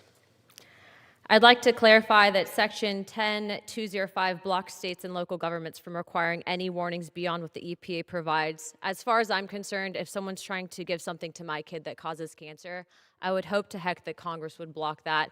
And I'll end by saying I take zero money from pesticide liability in manufacturers, and my colleague takes $124,000 from them. Thank you, Mr. Speaker. I yield my time. One yields back. Gentleman from Georgia. Mr. Speaker, again, this is uniformity of pesticide labeling. It has nothing to do with the actual chemical or the pesticide in the jug. And with that, I yield the remainder of my time to the chairman of the committee, G.T. Thompson. Gentleman from Pennsylvania is recognized. Thank you. I inquire how much time is left? How much time? Gentleman has 2¼ minutes remaining. Okay, very good. Well, I find it sad that we enter into cheap shots regarding organizations that when they see something that you're working hard on behalf of the American farmer and they want to make a legal, ethical donation, that they can do that. It tells me that the arguments on the other side are pretty shallow and they're emotional. They're not science-based. The sections that this amendment seeks to strike deliver common sense regulatory reforms that are critical for securing access to well-regulated pesticide tools for a variety of crop production and public health needs. The language also reflects thoughtful changes to address stakeholder concerns, such as making sure it is crystal clear that the EPA can still respond quickly to new scientific findings and that existing state authorities are maintained. The bill in front of us today reaffirms existing statutes that the EPA is the authoritative voice for making safety findings related to pesticides communicated through legal binding labels while retaining states' authority for the sale, use, and distribution of crop protections. I don't know if Maine and Florida have toxicologists on staff. I would tell you I'm absolutely confident that less than half of the states have the qualified individuals in order to put forward labeling. The gentleman from Georgia is right. This is about a labeling bill and making sure that and by the way, the states can weigh in with the EPA. They just have to go through the EPA if they have special circumstances for labeling. But the bill in front of us today reaffirms existing statute that the EPA is that this includes protecting states' ability to not register a product at all within the jurisdiction, regulatory certainty, and making sure that there's clear science-based regulatory system that is rooted in scientific review from the EPA, not courtroom science that overrides federal findings is what producers need. And frankly, it's disappointing that this body has to revisit and clarify existing statute to reaffirm that state labeling laws, such as California's Proposition 65, which has already been found to be in violation of the Constitution when applied to products containing glyphosate, are not allowed under the existing law because trial lawyers have scrambled to find every possible loophole in federal law. Additionally, this package also provides states who have a formal relationship with the EPA as co-regulators on pesticide products with clarity that that they're able to submit. Gentleman's time has expired. I encourage the defeat of this amendment, and I thank the gentleman from Georgia for managing All time has expired. The question is on the amendment offered by the gentlewoman from Florida. Those in favor say aye. Opposed, no. The opinion of the chair, the noes have it. I request yeas and nays. The gentlewoman requests a recorded vote. Pursuant to Clause 6 of Rule 18, further proceedings on the amendment offered by the gentlewoman from Florida will be postponed.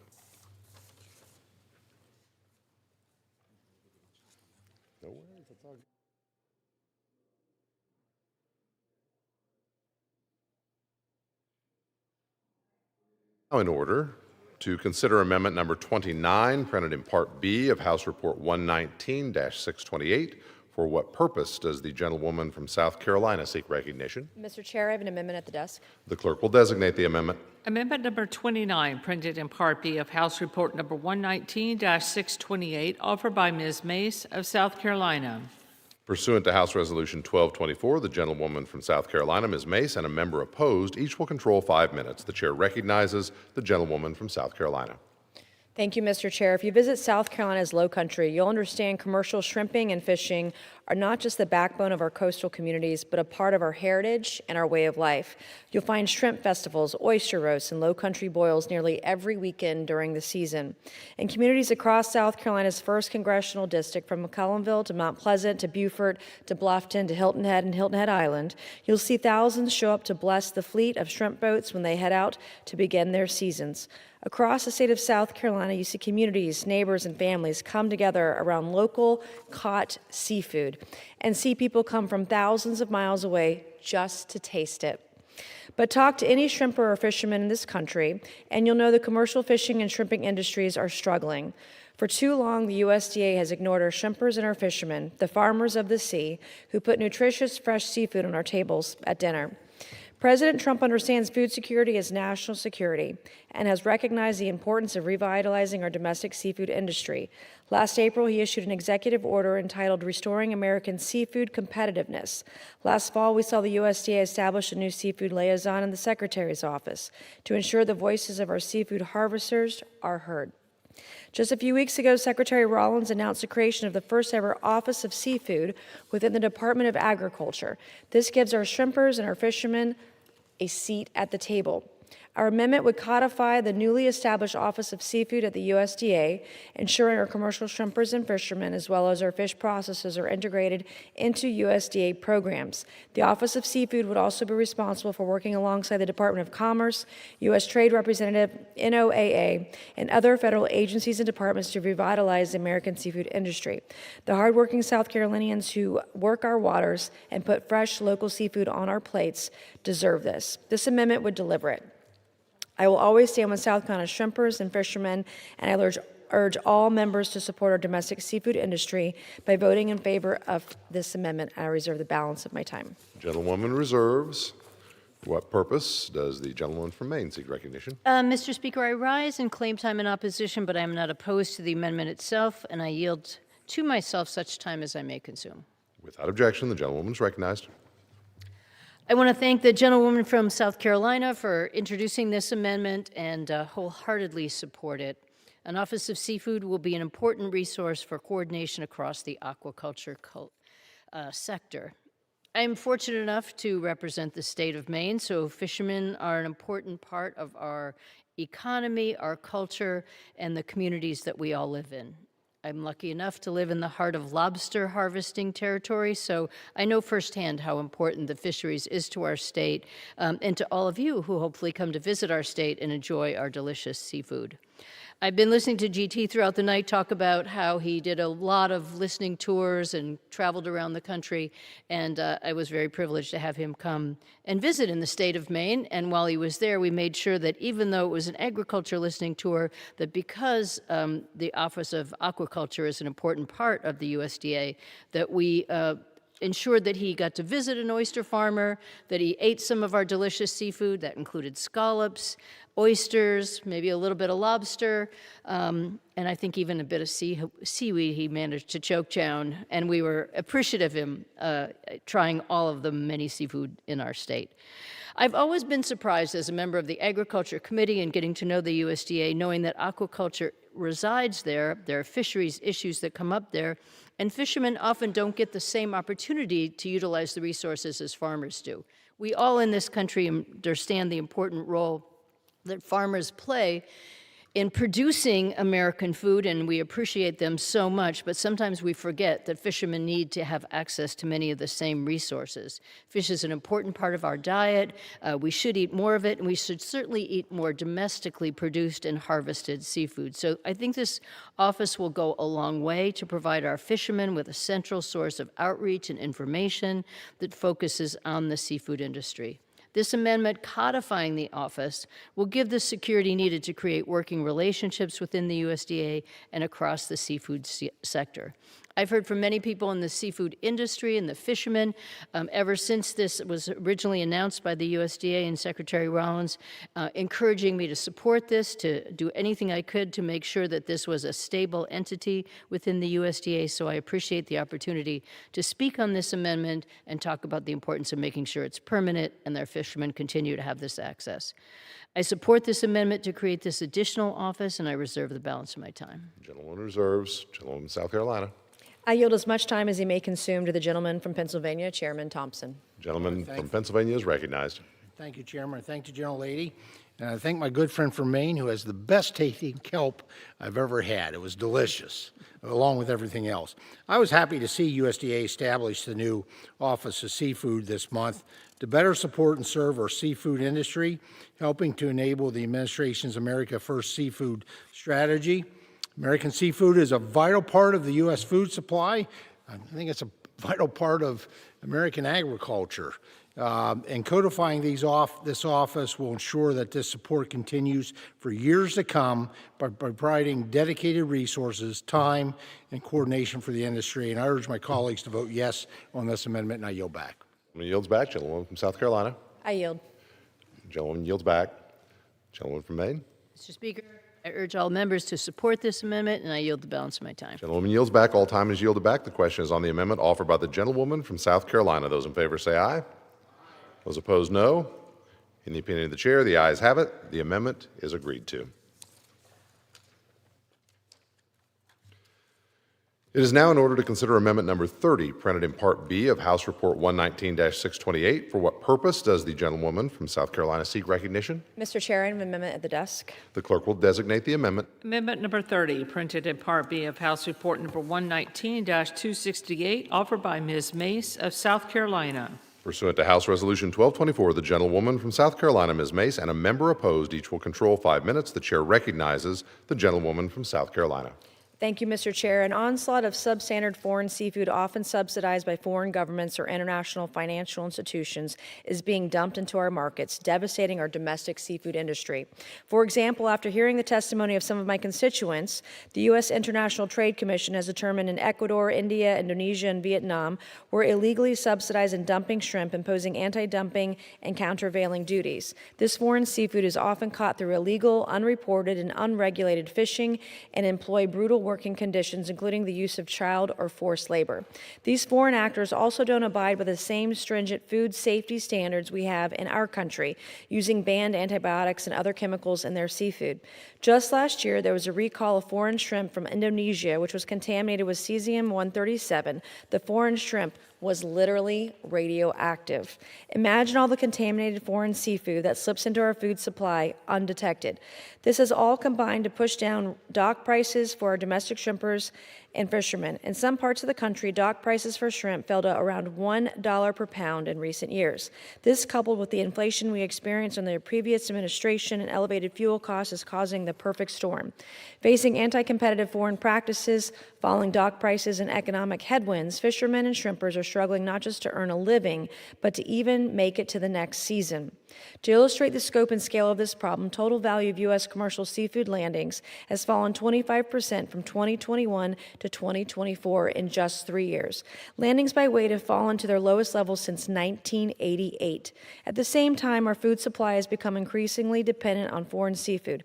Today, foreign imports account for approximately 94% of total seafood consumption in America. This is exactly why I'm offering this amendment today. Our shrimpers and fishermen put food on the table.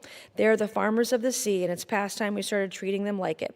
The USDA has a variety of programs to provide assistance to farmers and ranchers, and it's time we allowed our commercial fishermen to take part in them.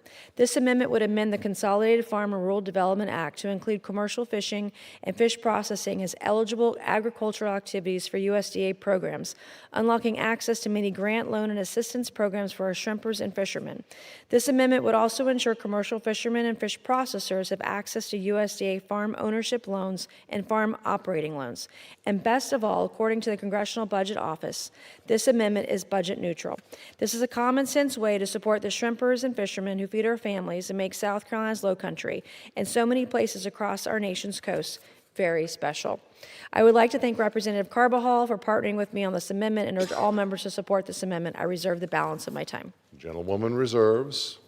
For what purpose does the gentlewoman from Minnesota seek recognition? Mr. Speaker, I rise in opposition to this amendment, and I yield myself such time as I may consume. Gentlewoman is recognized for 5 minutes. Mr. Speaker, USDA loan programs have helped thousands of farmers and ranchers access the capital they need to feed people throughout the nation and beyond.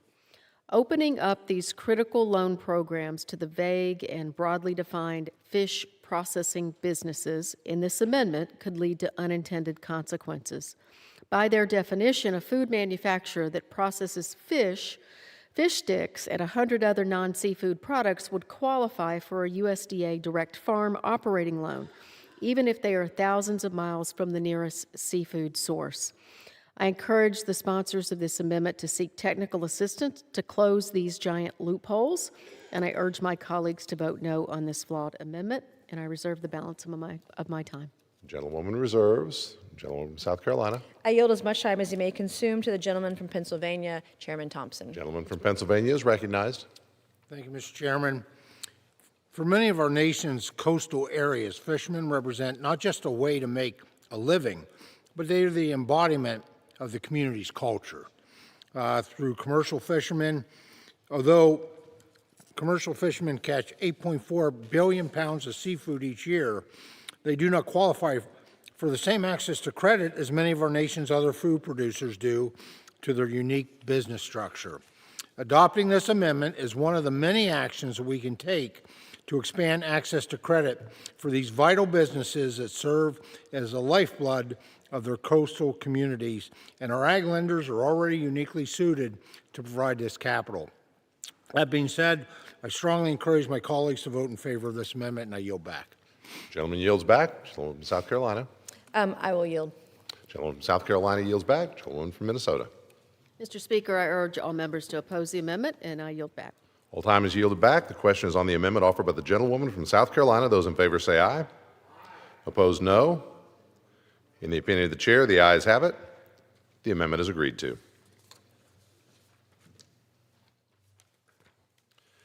It is now in order to consider amendment number 31, printed in Part B of House Report 119-628. For what purpose does the gentlewoman from South Carolina seek recognition? Mr. Chair, I have an amendment at the desk. The clerk will designate the amendment. Amendment number 31, printed in Part B of House Report number 119-628, offered by Ms. Mace of South Carolina. Pursuant to House Resolution 1224, the gentlewoman from South Carolina, Ms. Mace, and a member opposed, each will control 5 minutes. The chair recognizes the gentlewoman from South Carolina.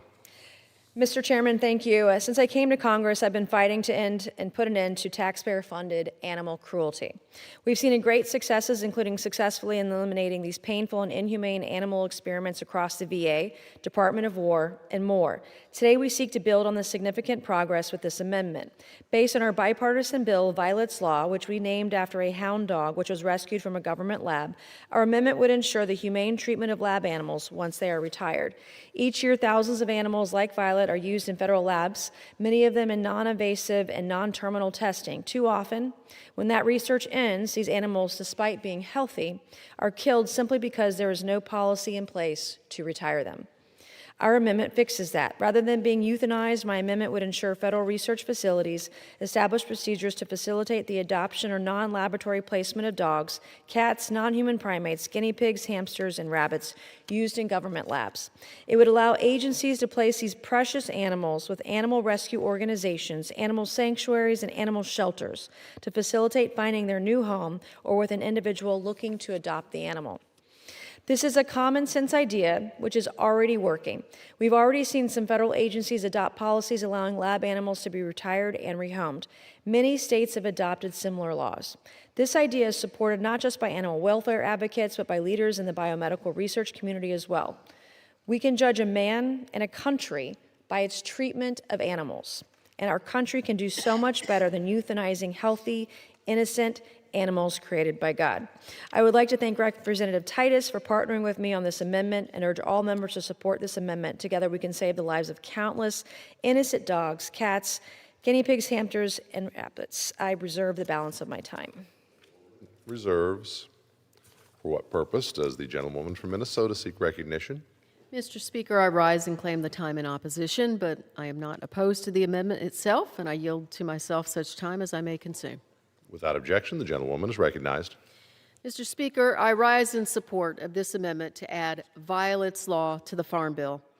The amendment would allow for the adoption or placement in another home for animals once they are no longer needed for research in federal labs.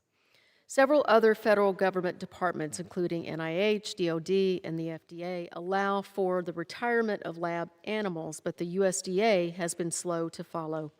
This amendment would make sure that these animals who have contributed so much of their lives to advancing the cause of science would be able to live out the rest of their lives in a loving home or sanctuary.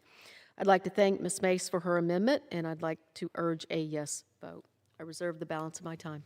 Gentlewoman reserves. Gentlewoman from South Carolina. Thank you, Mr. Chairman. I would encourage my colleagues to support the amendment and vote for its passage, and I yield. Gentlewoman yields back. Gentlewoman from Minnesota. Ditto, and I yield back. Gentlewoman yields back. All time is yielded back. The question is on the amendment offered by the gentlewoman from South Carolina. Those in favor say aye. Opposed, no. In the opinion of the chair, the ayes have it. The amendment is agreed to.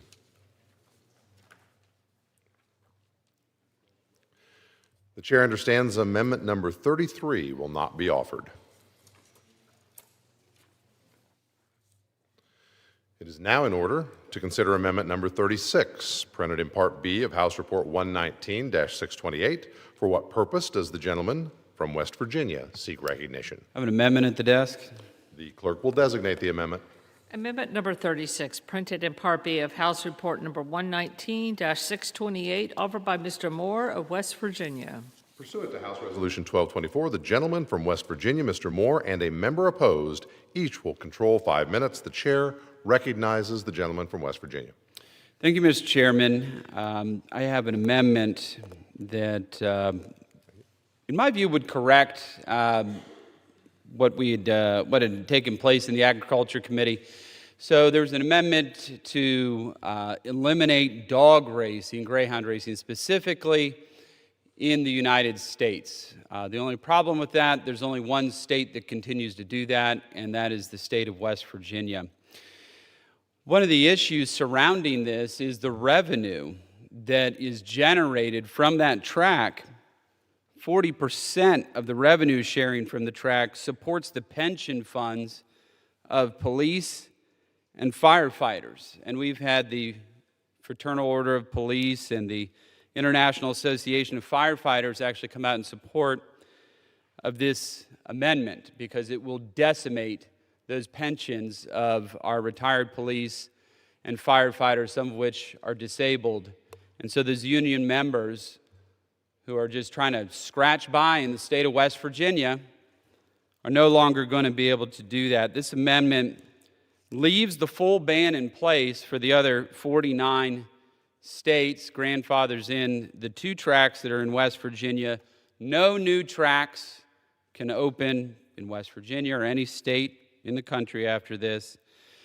And lastly, this really is a question of states' rights, where we have voted on this in the state of West Virginia. They've affirmatively voted on it.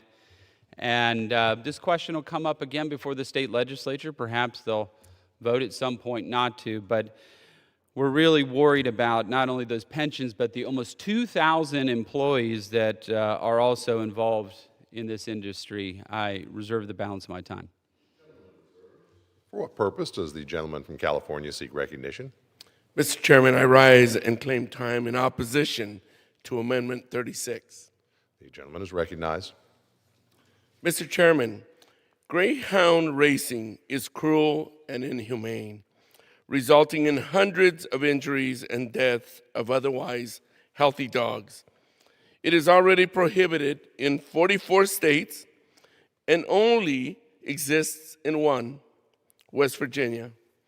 Despite existing only in West Virginia, federal legislation to end greyhound racing is necessary because greyhound races are still transmitted to bettors across the United States, and bets placed on these simulcast races prop up this cruel but dying industry, both in the United States and abroad. The Bipartisan Greyhound Protection Act, did I say bipartisan, has been a legislative concept since 2020, building off of the work of former Representative Tony Cardenas and now United Nations Ambassador Mike Waltz. I have been the lead sponsor of this bipartisan legislation for the past 4 years, alongside my colleagues, Randy Fine, Zach Nunn, and Don Davis. During these 6 years, the Greyhound Protection Act has earned dozens of Democrat and Republican co-sponsors. It is endorsed by over 250 animal protection groups, local humane societies, and community leaders. In March, the Bipartisan Greyhound Protection Act passed the House Agriculture Committee by voice vote during the Farm Bills Committee markup. Since that time, a final greyhound protection language in the bill has been modified to ensure it applies to greyhounds and nothing else. That change to protect sportsmen and hunting dogs was something Representative Nunn and I recognized and expressed our willingness to the Ag Committee on amending this language. It represents a diligently crafted compromise between animal protection groups and hunters, exactly the type of bipartisanship we come to expect from a farm bill. If this amendment were to pass, it would effectively gut the Greyhound Protection Act and give a free pass for greyhound racing to continue to operate in one state in the United States. My door has been open for years to discuss this language, and I know the Agriculture Committee's doors were open all this time as well. While I understand the concerns surrounding the impact on a very small group of individuals, no pension solvency should hinge on a single volatile revenue stream, particularly one tied to an inhumane industry in long-term decline. I have served in local government myself, and I know that states routinely adjust revenue frameworks when passing out activities deemed inconsistent with public values or policy priorities. West Virginia already has an alternative gaming revenues, including lottery and casino operations, that can be recalibrated if needed. This amendment runs counter to public sentiment and ensures more greyhounds will not continue to live lives of confinement in stacked metal cages and be subjected to predictable and preventable risk of injury and death on the track. It has taken decades of work by greyhound rescuers to reach this point, and as well as the work done by myself, my colleagues, and committee staff over the last number of years. I ask that you please oppose this amendment and end the cycle of government-mandated cruelty. I reserve. Gentleman reserves. Gentleman from West Virginia. It's time to have, Mr. Chairman. Excuse me. Time. 3 minutes remain. Thank you, Mr. Chairman. Just real quickly is, it's kind of like a sick obsession of this town to just want to control and destroy jobs in one of the poorest states in America. It really is. And I will just note that this is destroying guys who have union pensions. It is against the unions to vote for this bill, to vote against this amendment. It is against the unions. You're hurting their membership. And with that, I would like to yield time to the gentleman from Pennsylvania. Gentleman from Pennsylvania is recognized. Thank the gentleman for yielding. Thank you, Mr. Chairman. I want to thank the gentleman for introducing this amendment. I did not support the amendment that passed out of committee by voice banning greyhound racing nationwide. I think the ban is heavy-handed. It sets a dangerous precedent, and it doesn't take into consideration the tracks that are currently in operation, which basically is just 2 in West Virginia. There are only 2 greyhound racetracks left in the country, both of which are located in West Virginia, one of the tracks being located in Mr. Moore's district. Mr. Moore's amendment strikes a fair compromise by maintaining the ban on any future operations outside of West Virginia while preserving the tracks and associated jobs that already exist. And I urge my colleagues to join me in voting in favor of the amendment. I yield back. Gentleman yields back. Gentleman from West Virginia. Reserve. Gentleman reserves. Gentleman from California. Mr. Chair, I support unions, but this is about cruelty to animals. And we are trying to justify one good over a lot of evil. And it is important that we not use this issue and call it just jobs for a very, very small amount of individuals, one state in our nation, when it comes to really protecting humane approaches to how we deal with greyhounds and animals. Mr. Chair, I reserve. Thank you, Mr. Chair. This amendment is in support of the unions, those union members. You vote against this, you're against the unions. That's a fact. You are trying to take their pensions away from them. That is what you're doing. Ask the Fraternal Order of Police, ask the firefighters union, go ask them about that, and they will give you an answer. That is exactly what's going on here. I'm standing up for those members, standing up for the individuals that are supported by this track. And look, maybe someday the state of West Virginia is actually maybe they'll vote to get rid of it. But that's up to the state of West Virginia. As we've just heard from the gentleman, over 40 states have voted to end dog racing, and that is their right to do that. But this obsession with the state of West Virginia, less than 2 million people, and what we're doing inside of our borders, I don't really get. But just to be clear, this bill right here is in support of the police. This amendment is in support of the police. It's in support of the firefighters. You're taking away their pensions if you don't support the amendment. And I think it's a pretty fair compromise, as the chairman said. And with that, I yield back. Gentleman yields back. Gentleman from California. You know, in this country, we've done a lot of inhumane things, whether it's animals or people. And we oftentimes try to justify it in one way or another. But it's hard to justify jobs over being humane. It's a matter of values. And that's really what it's about. Mr. Chair, I reserve. Time has expired. All time has expired. The question is on the amendment offered by the gentleman from West Virginia. Those in favor say aye. Those opposed, no. In the opinion of the chair, the ayes have it. The amendment is agreed to. Mr. Chair? Yes. Gentleman from California. I would request a recorded vote. Pursuant to Clause 6 of Rule 18, further proceedings on the amendment offered by the gentleman from West Virginia will be postponed. In order to consider amendment number 38, printed in Part B of House Report 119-628, for what purpose does the gentlewoman from Michigan seek recognition? As the designee for the gentleman from Colorado, and I have an amendment at the desk. Clerk will designate the amendment. Amendment number 38, printed in Part B of House Report number 119-628, offered by Mrs. Skolton of Michigan. Pursuant to House Resolution 1224, the gentlewoman from Michigan, Ms. Skolton, and a member opposed. Each will control 5 minutes. The chair recognizes the gentlewoman from Michigan. Thank you, Mr. Chair, and thank you to you all for being here burning the midnight oil with us.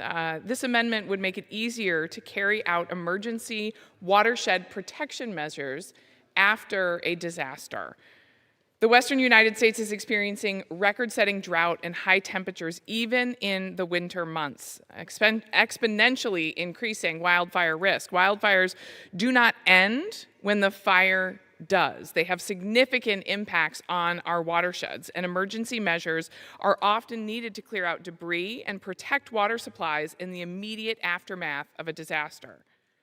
This amendment would add the text of Mr. Negus's bipartisan bicameral bill, the Making Access to Cleanup Happen, or Match It Act, which would require the U.S. Department of Agriculture to develop a list of approved watershed protection measures that local governments and tribes can undertake in an emergency, and establish an approval process for additional post-fire actions that might be needed. This measure would remove burdensome red tape and allow for expedited emergency response after a wildfire. In the face of what is likely to be a devastating wildfire year, it's important that we equip our communities with all the tools they need to respond as quickly and efficiently as possible.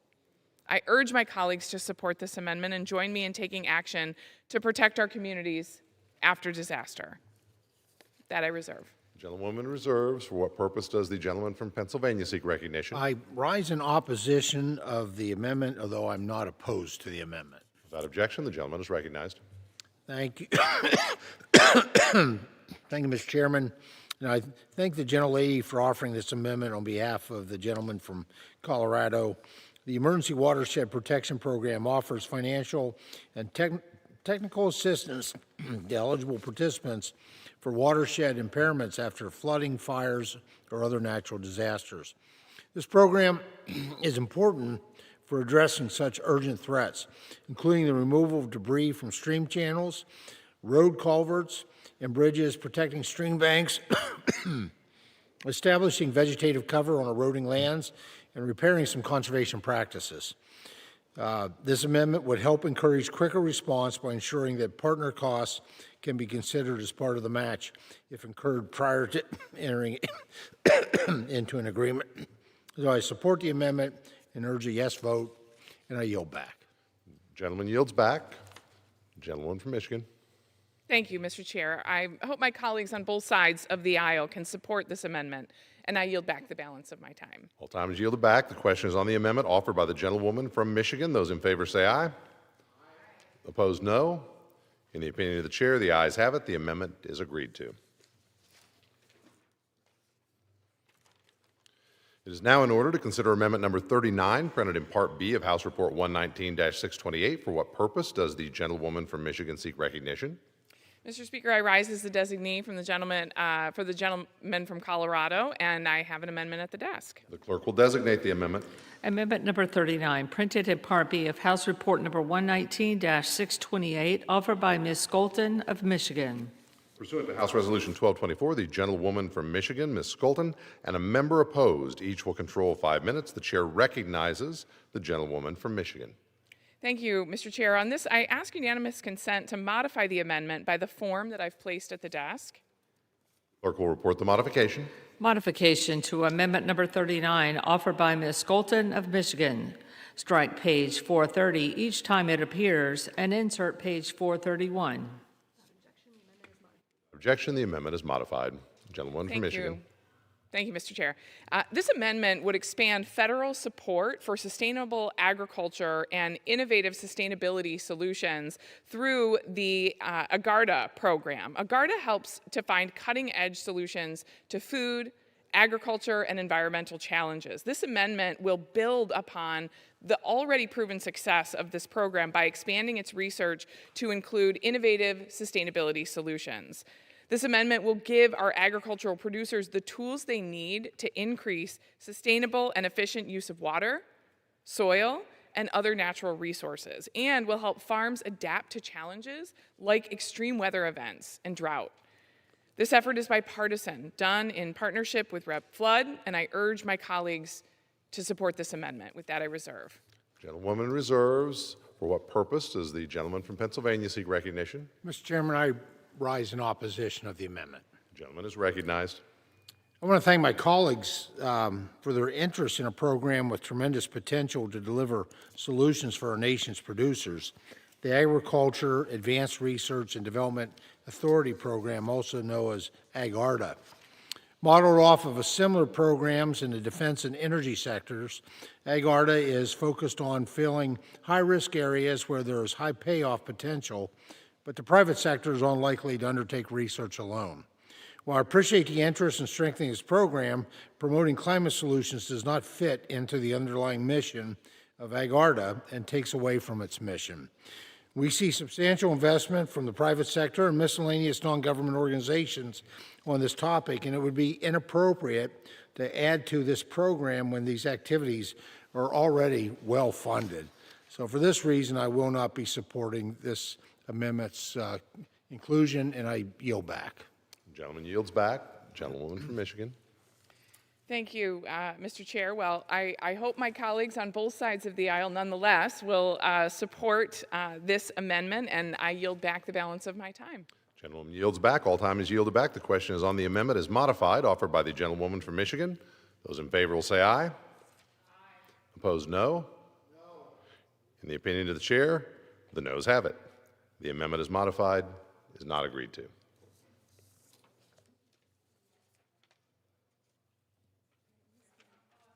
Vote. Pursuant to Clause 6 of Rule 18, further proceedings on the amendment offered by the gentlewoman from Michigan will be postponed.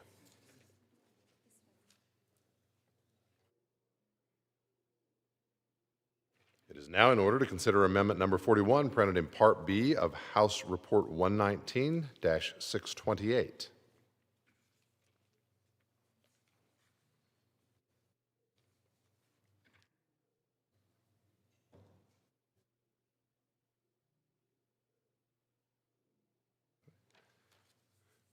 It is now in order to consider Amendment Number 42, printed in Part B of House Report 119-628. For what purpose does the gentleman from Guam seek recognition? Mr. Speaker, I rise as designee and co-lead for Representative Plaskett of the U.S. Virgin Islands, and I have an amendment at the desk. The clerk will designate the amendment. Amendment number 42, printed in Part B of House Report number 119-628, offered by Mr. Moylan of Guam. Pursuant to House Resolution 1224, the gentleman from Guam, Mr. Moylan, and a member opposed each will control 5 minutes. The chair recognizes the gentleman from Guam. Thank you, Mr. Speaker. Aquaculture has the potential to transform island economics and nutrition. By encouraging small-scale and commercial aquaculture, Guam and the U.S. Virgin Islands could lower the cost of fresh, nutritional food, increase food self-sustainability, and drive down reliance on foreign imports. This amendment simply directs USDA to consult with Guam and U.S. Virgin Island agencies to identify locations in the islands, our islands, that are suitable for the development of aquaculture small businesses, including water quality assessments, coastal access, infrastructure needs, and applicable environmental and regulatory requirements. This study is the foundation to developing a sustainable aquaculture sectors, and I urge my colleagues to support the territorial aquaculture and vote yes on this bipartisan amendment. I reserve. The gentleman reserves. For what purpose does the gentlewoman from Minnesota seek recognition? Mr. Speaker, I rise and claim time in opposition, but I'm not opposed to the amendment itself, and I yield myself such time as I may consume. Without objection, the gentlewoman is recognized. Mr. Speaker, I support this amendment. I urge my colleagues to support this amendment, and I yield my time. Gentlewoman yields. Gentleman from Guam. Thank you, Mr. Speaker. I appreciate my colleagues' support. I look forward to moving this measure forward. I yield. Gentleman yields back. The question is on the amendment offered by the gentleman from Guam. Those in favor say aye. Opposed, no. In the opinion of the chair, the aye has it. The amendment is agreed to.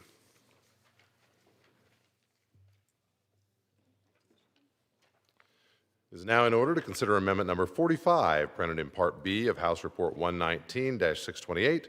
For what purpose does the gentlewoman from Michigan seek recognition? Mr. Speaker, I have an amendment at the desk. The clerk will designate the amendment. Amendment number 45, printed in Part B of House Report number 119-628, offered by Ms. Skolton of Michigan. Pursuant to House Resolution 1224, the gentlewoman from Michigan, Ms. Skolton, and a member opposed, each will control 5 minutes. The chair recognizes the gentlewoman from Michigan. Thank you. I rise today in support of this amendment, which would incorporate the text of my bill, the Bipartisan, Bicameral Promoting Access to Local Agriculture Act, into the Farm Bill. Too often, local farmers and ranchers struggle to accept benefits through critical federal nutrition programs designed to feed communities like SNAP and WIC. This is not because of a lack of need or demand, but rather because the system itself is too complicated to navigate. Now, I fully believe in cutting this red tape to connect more communities to the healthy food that they need. In a state like Michigan, where we grow more than 300 commodities, it makes us one of the most agriculturally diverse states in the country. Bureaucratic roadblocks mean less businesses for hardworking farmers and less fresh food on the table for families. I deeply believe that food is medicine, and this is an agricultural issue, it's a food supply issue, but it's also a matter of health. This provision would cut red tape to make it easier for farmers to participate in these essential programs, while also ensuring that families have better access to fresh, healthy, and affordable food. This bipartisan, bicameral effort is about making the government work the way that it should and advancing practical solutions that are responsive to the farmers and the families that we serve. I urge my colleagues to support this amendment and join me in taking action to protect our communities in this time of need. With that, I reserve. Gentlewoman reserves. For what purpose does the gentleman from Pennsylvania seek recognition? I rise in opposition to the amendment, although I'm supportive of the amendment. Without objection, the gentleman is recognized. I want to thank the gentlelady for bringing forward this amendment. This is a win-win for agriculture and for our neighbors in need. By streamlining applications for nutrition programs redeemed at farmers markets and stands, this amendment will remove bureaucratic red tape and expand markets for our farmers and ranchers while increasing access to fresh, locally grown food for lower-income families. And I urge my colleagues to vote in favor of this amendment, and I yield back. Gentleman yields back. Gentlewoman from Michigan. Thank you. I hope that my colleagues on both sides of the aisle can support this important amendment, and I yield back the balance of my time. Gentlewoman yields back. The question is on the amendment offered by the gentlewoman from Michigan. Those in favor will say aye. Aye. Opposed, no. In the opinion of the chair, the ayes have it. The amendment is agreed to.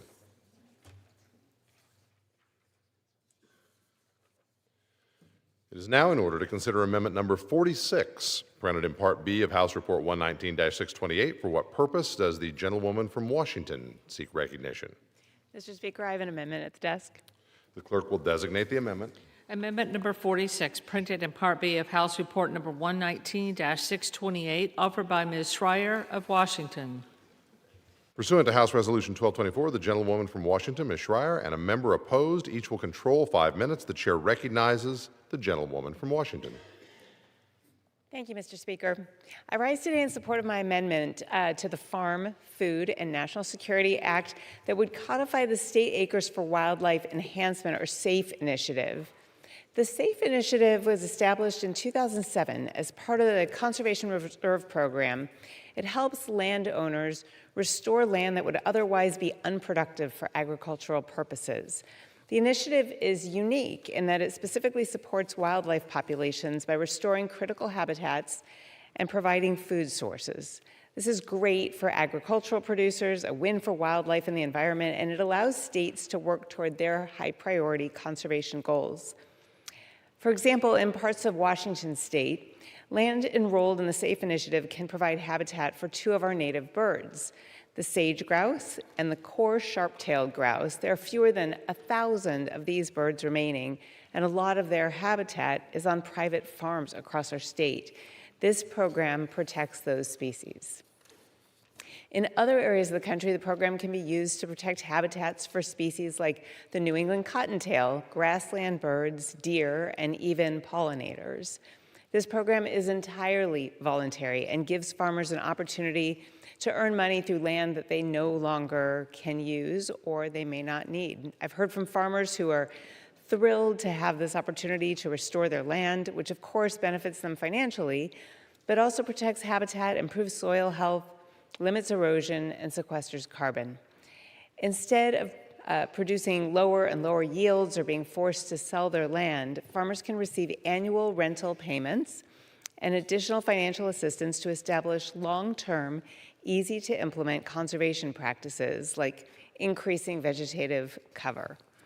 This program is a common-sense solution that gives farmers an opportunity to diversify their income while ensuring their land can be used by future generations. It's great for the environment, it's phenomenal for our nation's farmers, and it creates lasting state partnerships with producers. It's past time for this initiative to be signed into law, and I urge my colleagues to support my amendment that would codify the SAFE initiative and ensure land can be continuously enrolled in this program. I reserve. Gentlewoman reserves. For what purpose does the gentleman from Pennsylvania seek recognition? Mr. Chairman, I rise in opposition to the amendment, although I don't oppose this amendment. Without objection, the gentleman is recognized. I thank the gentlelady for offering this amendment. Our system of voluntary, incentive-based, and locally led conservation is a proven model, providing benefits to both producer and the environment. Conservation programs also provide important benefits for wildlife habitat, as we see in case of SAFE and other programs like the Voluntary Public Access Habitat Incentive Program. Since acres is typically enrolled in SAFE through the continuous enrollment option, this amendment would simply codify that. As such, I support the amendment and I urge a yes vote, and I yield back. Gentleman yields back. Gentleman from Washington. Thank you, Mr. Chair. Again, I encourage my colleagues to vote to codify this SAFE initiative program, and I yield back. Gentlewoman yields back. The question is on the amendment offered by the gentlewoman from Washington. Those in favor will say aye. And opposed, those will say no. In the opinion of the chair, the ayes have it. The amendment is agreed to.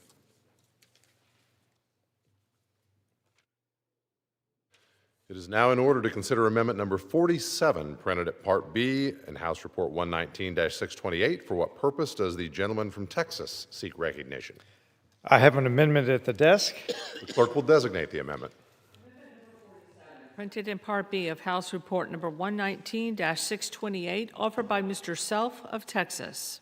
Pursuant to House Resolution 1224, the gentleman from Texas, Mr. Self, and a member opposed, each will control 5 minutes. The chair recognizes the gentleman from Texas. I yield myself as much time as I may consume. The gentleman is recognized.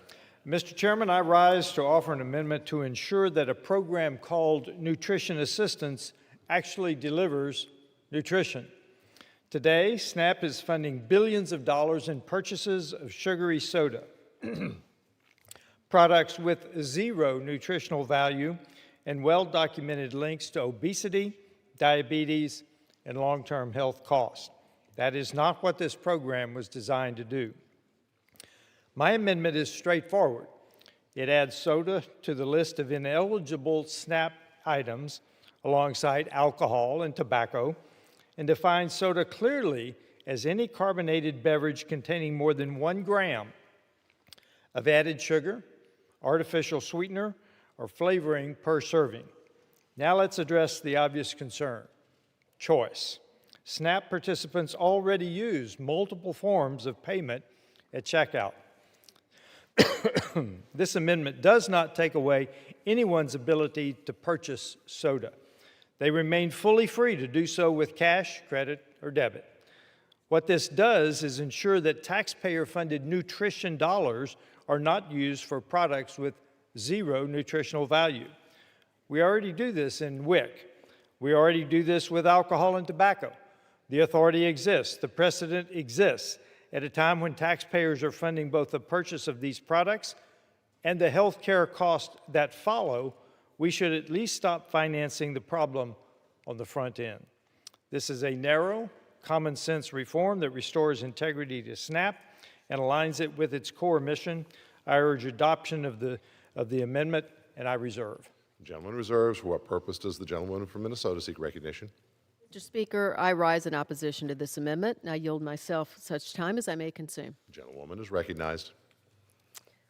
I thank the gentleman for this amendment.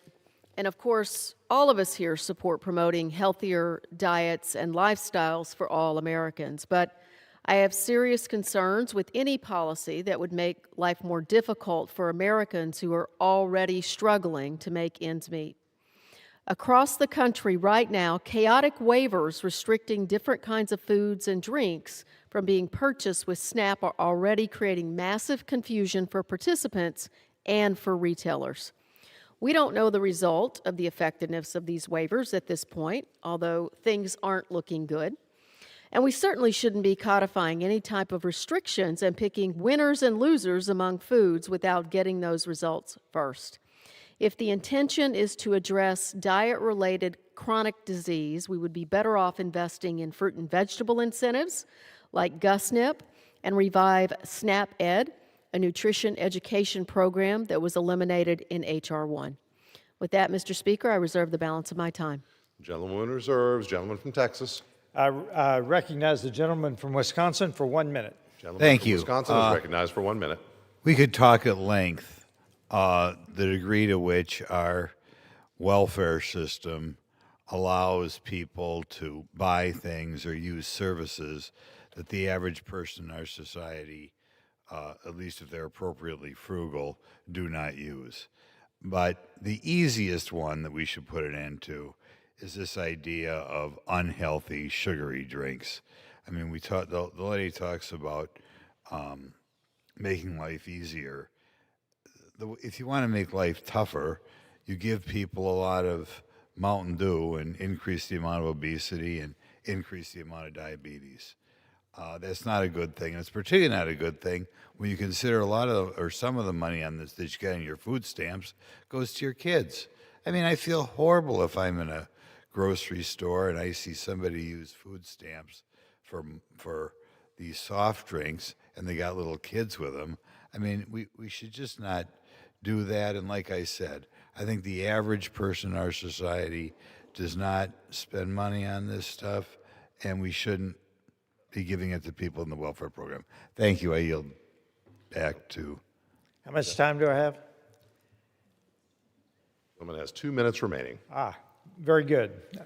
I'd like to address the assertion that this is too complicated to implement. EBT systems already block thousands of ineligible items in real time. Retailers already categorize products at the UPC level. This is standard. WIC proves product level restrictions are fully operational nationwide. Technology has significantly advanced since earlier implementation concerns. The definition of soda is clear and administratable. Retail systems already distinguish between eligible and not eligible goods. This is not something the store has to do. And implementation is a logistics issue, not a policy issue, and I reserve. Gentleman reserves. Gentlewoman from Minnesota.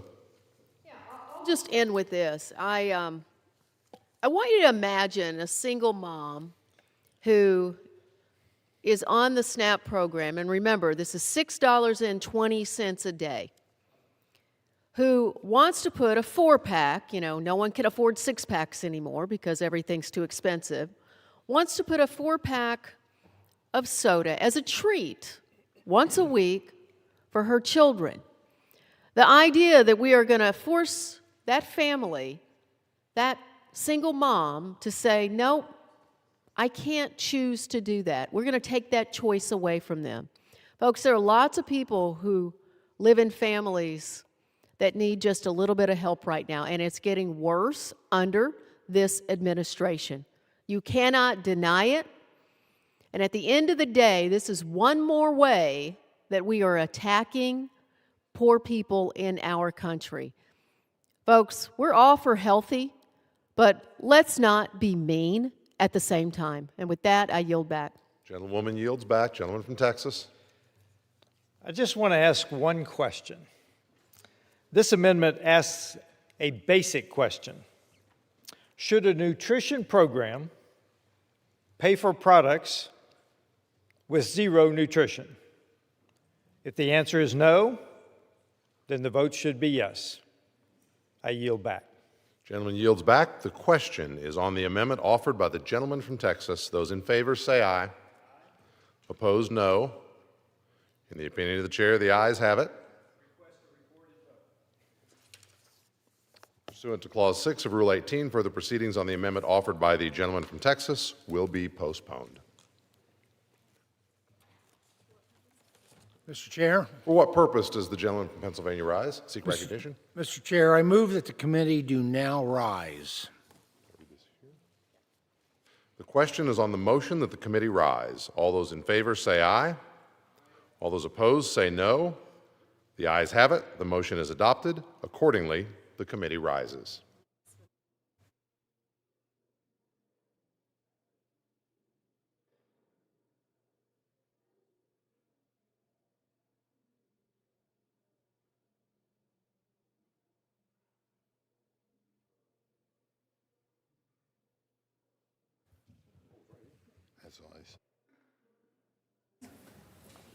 Mr. Speaker. Mr. Chair.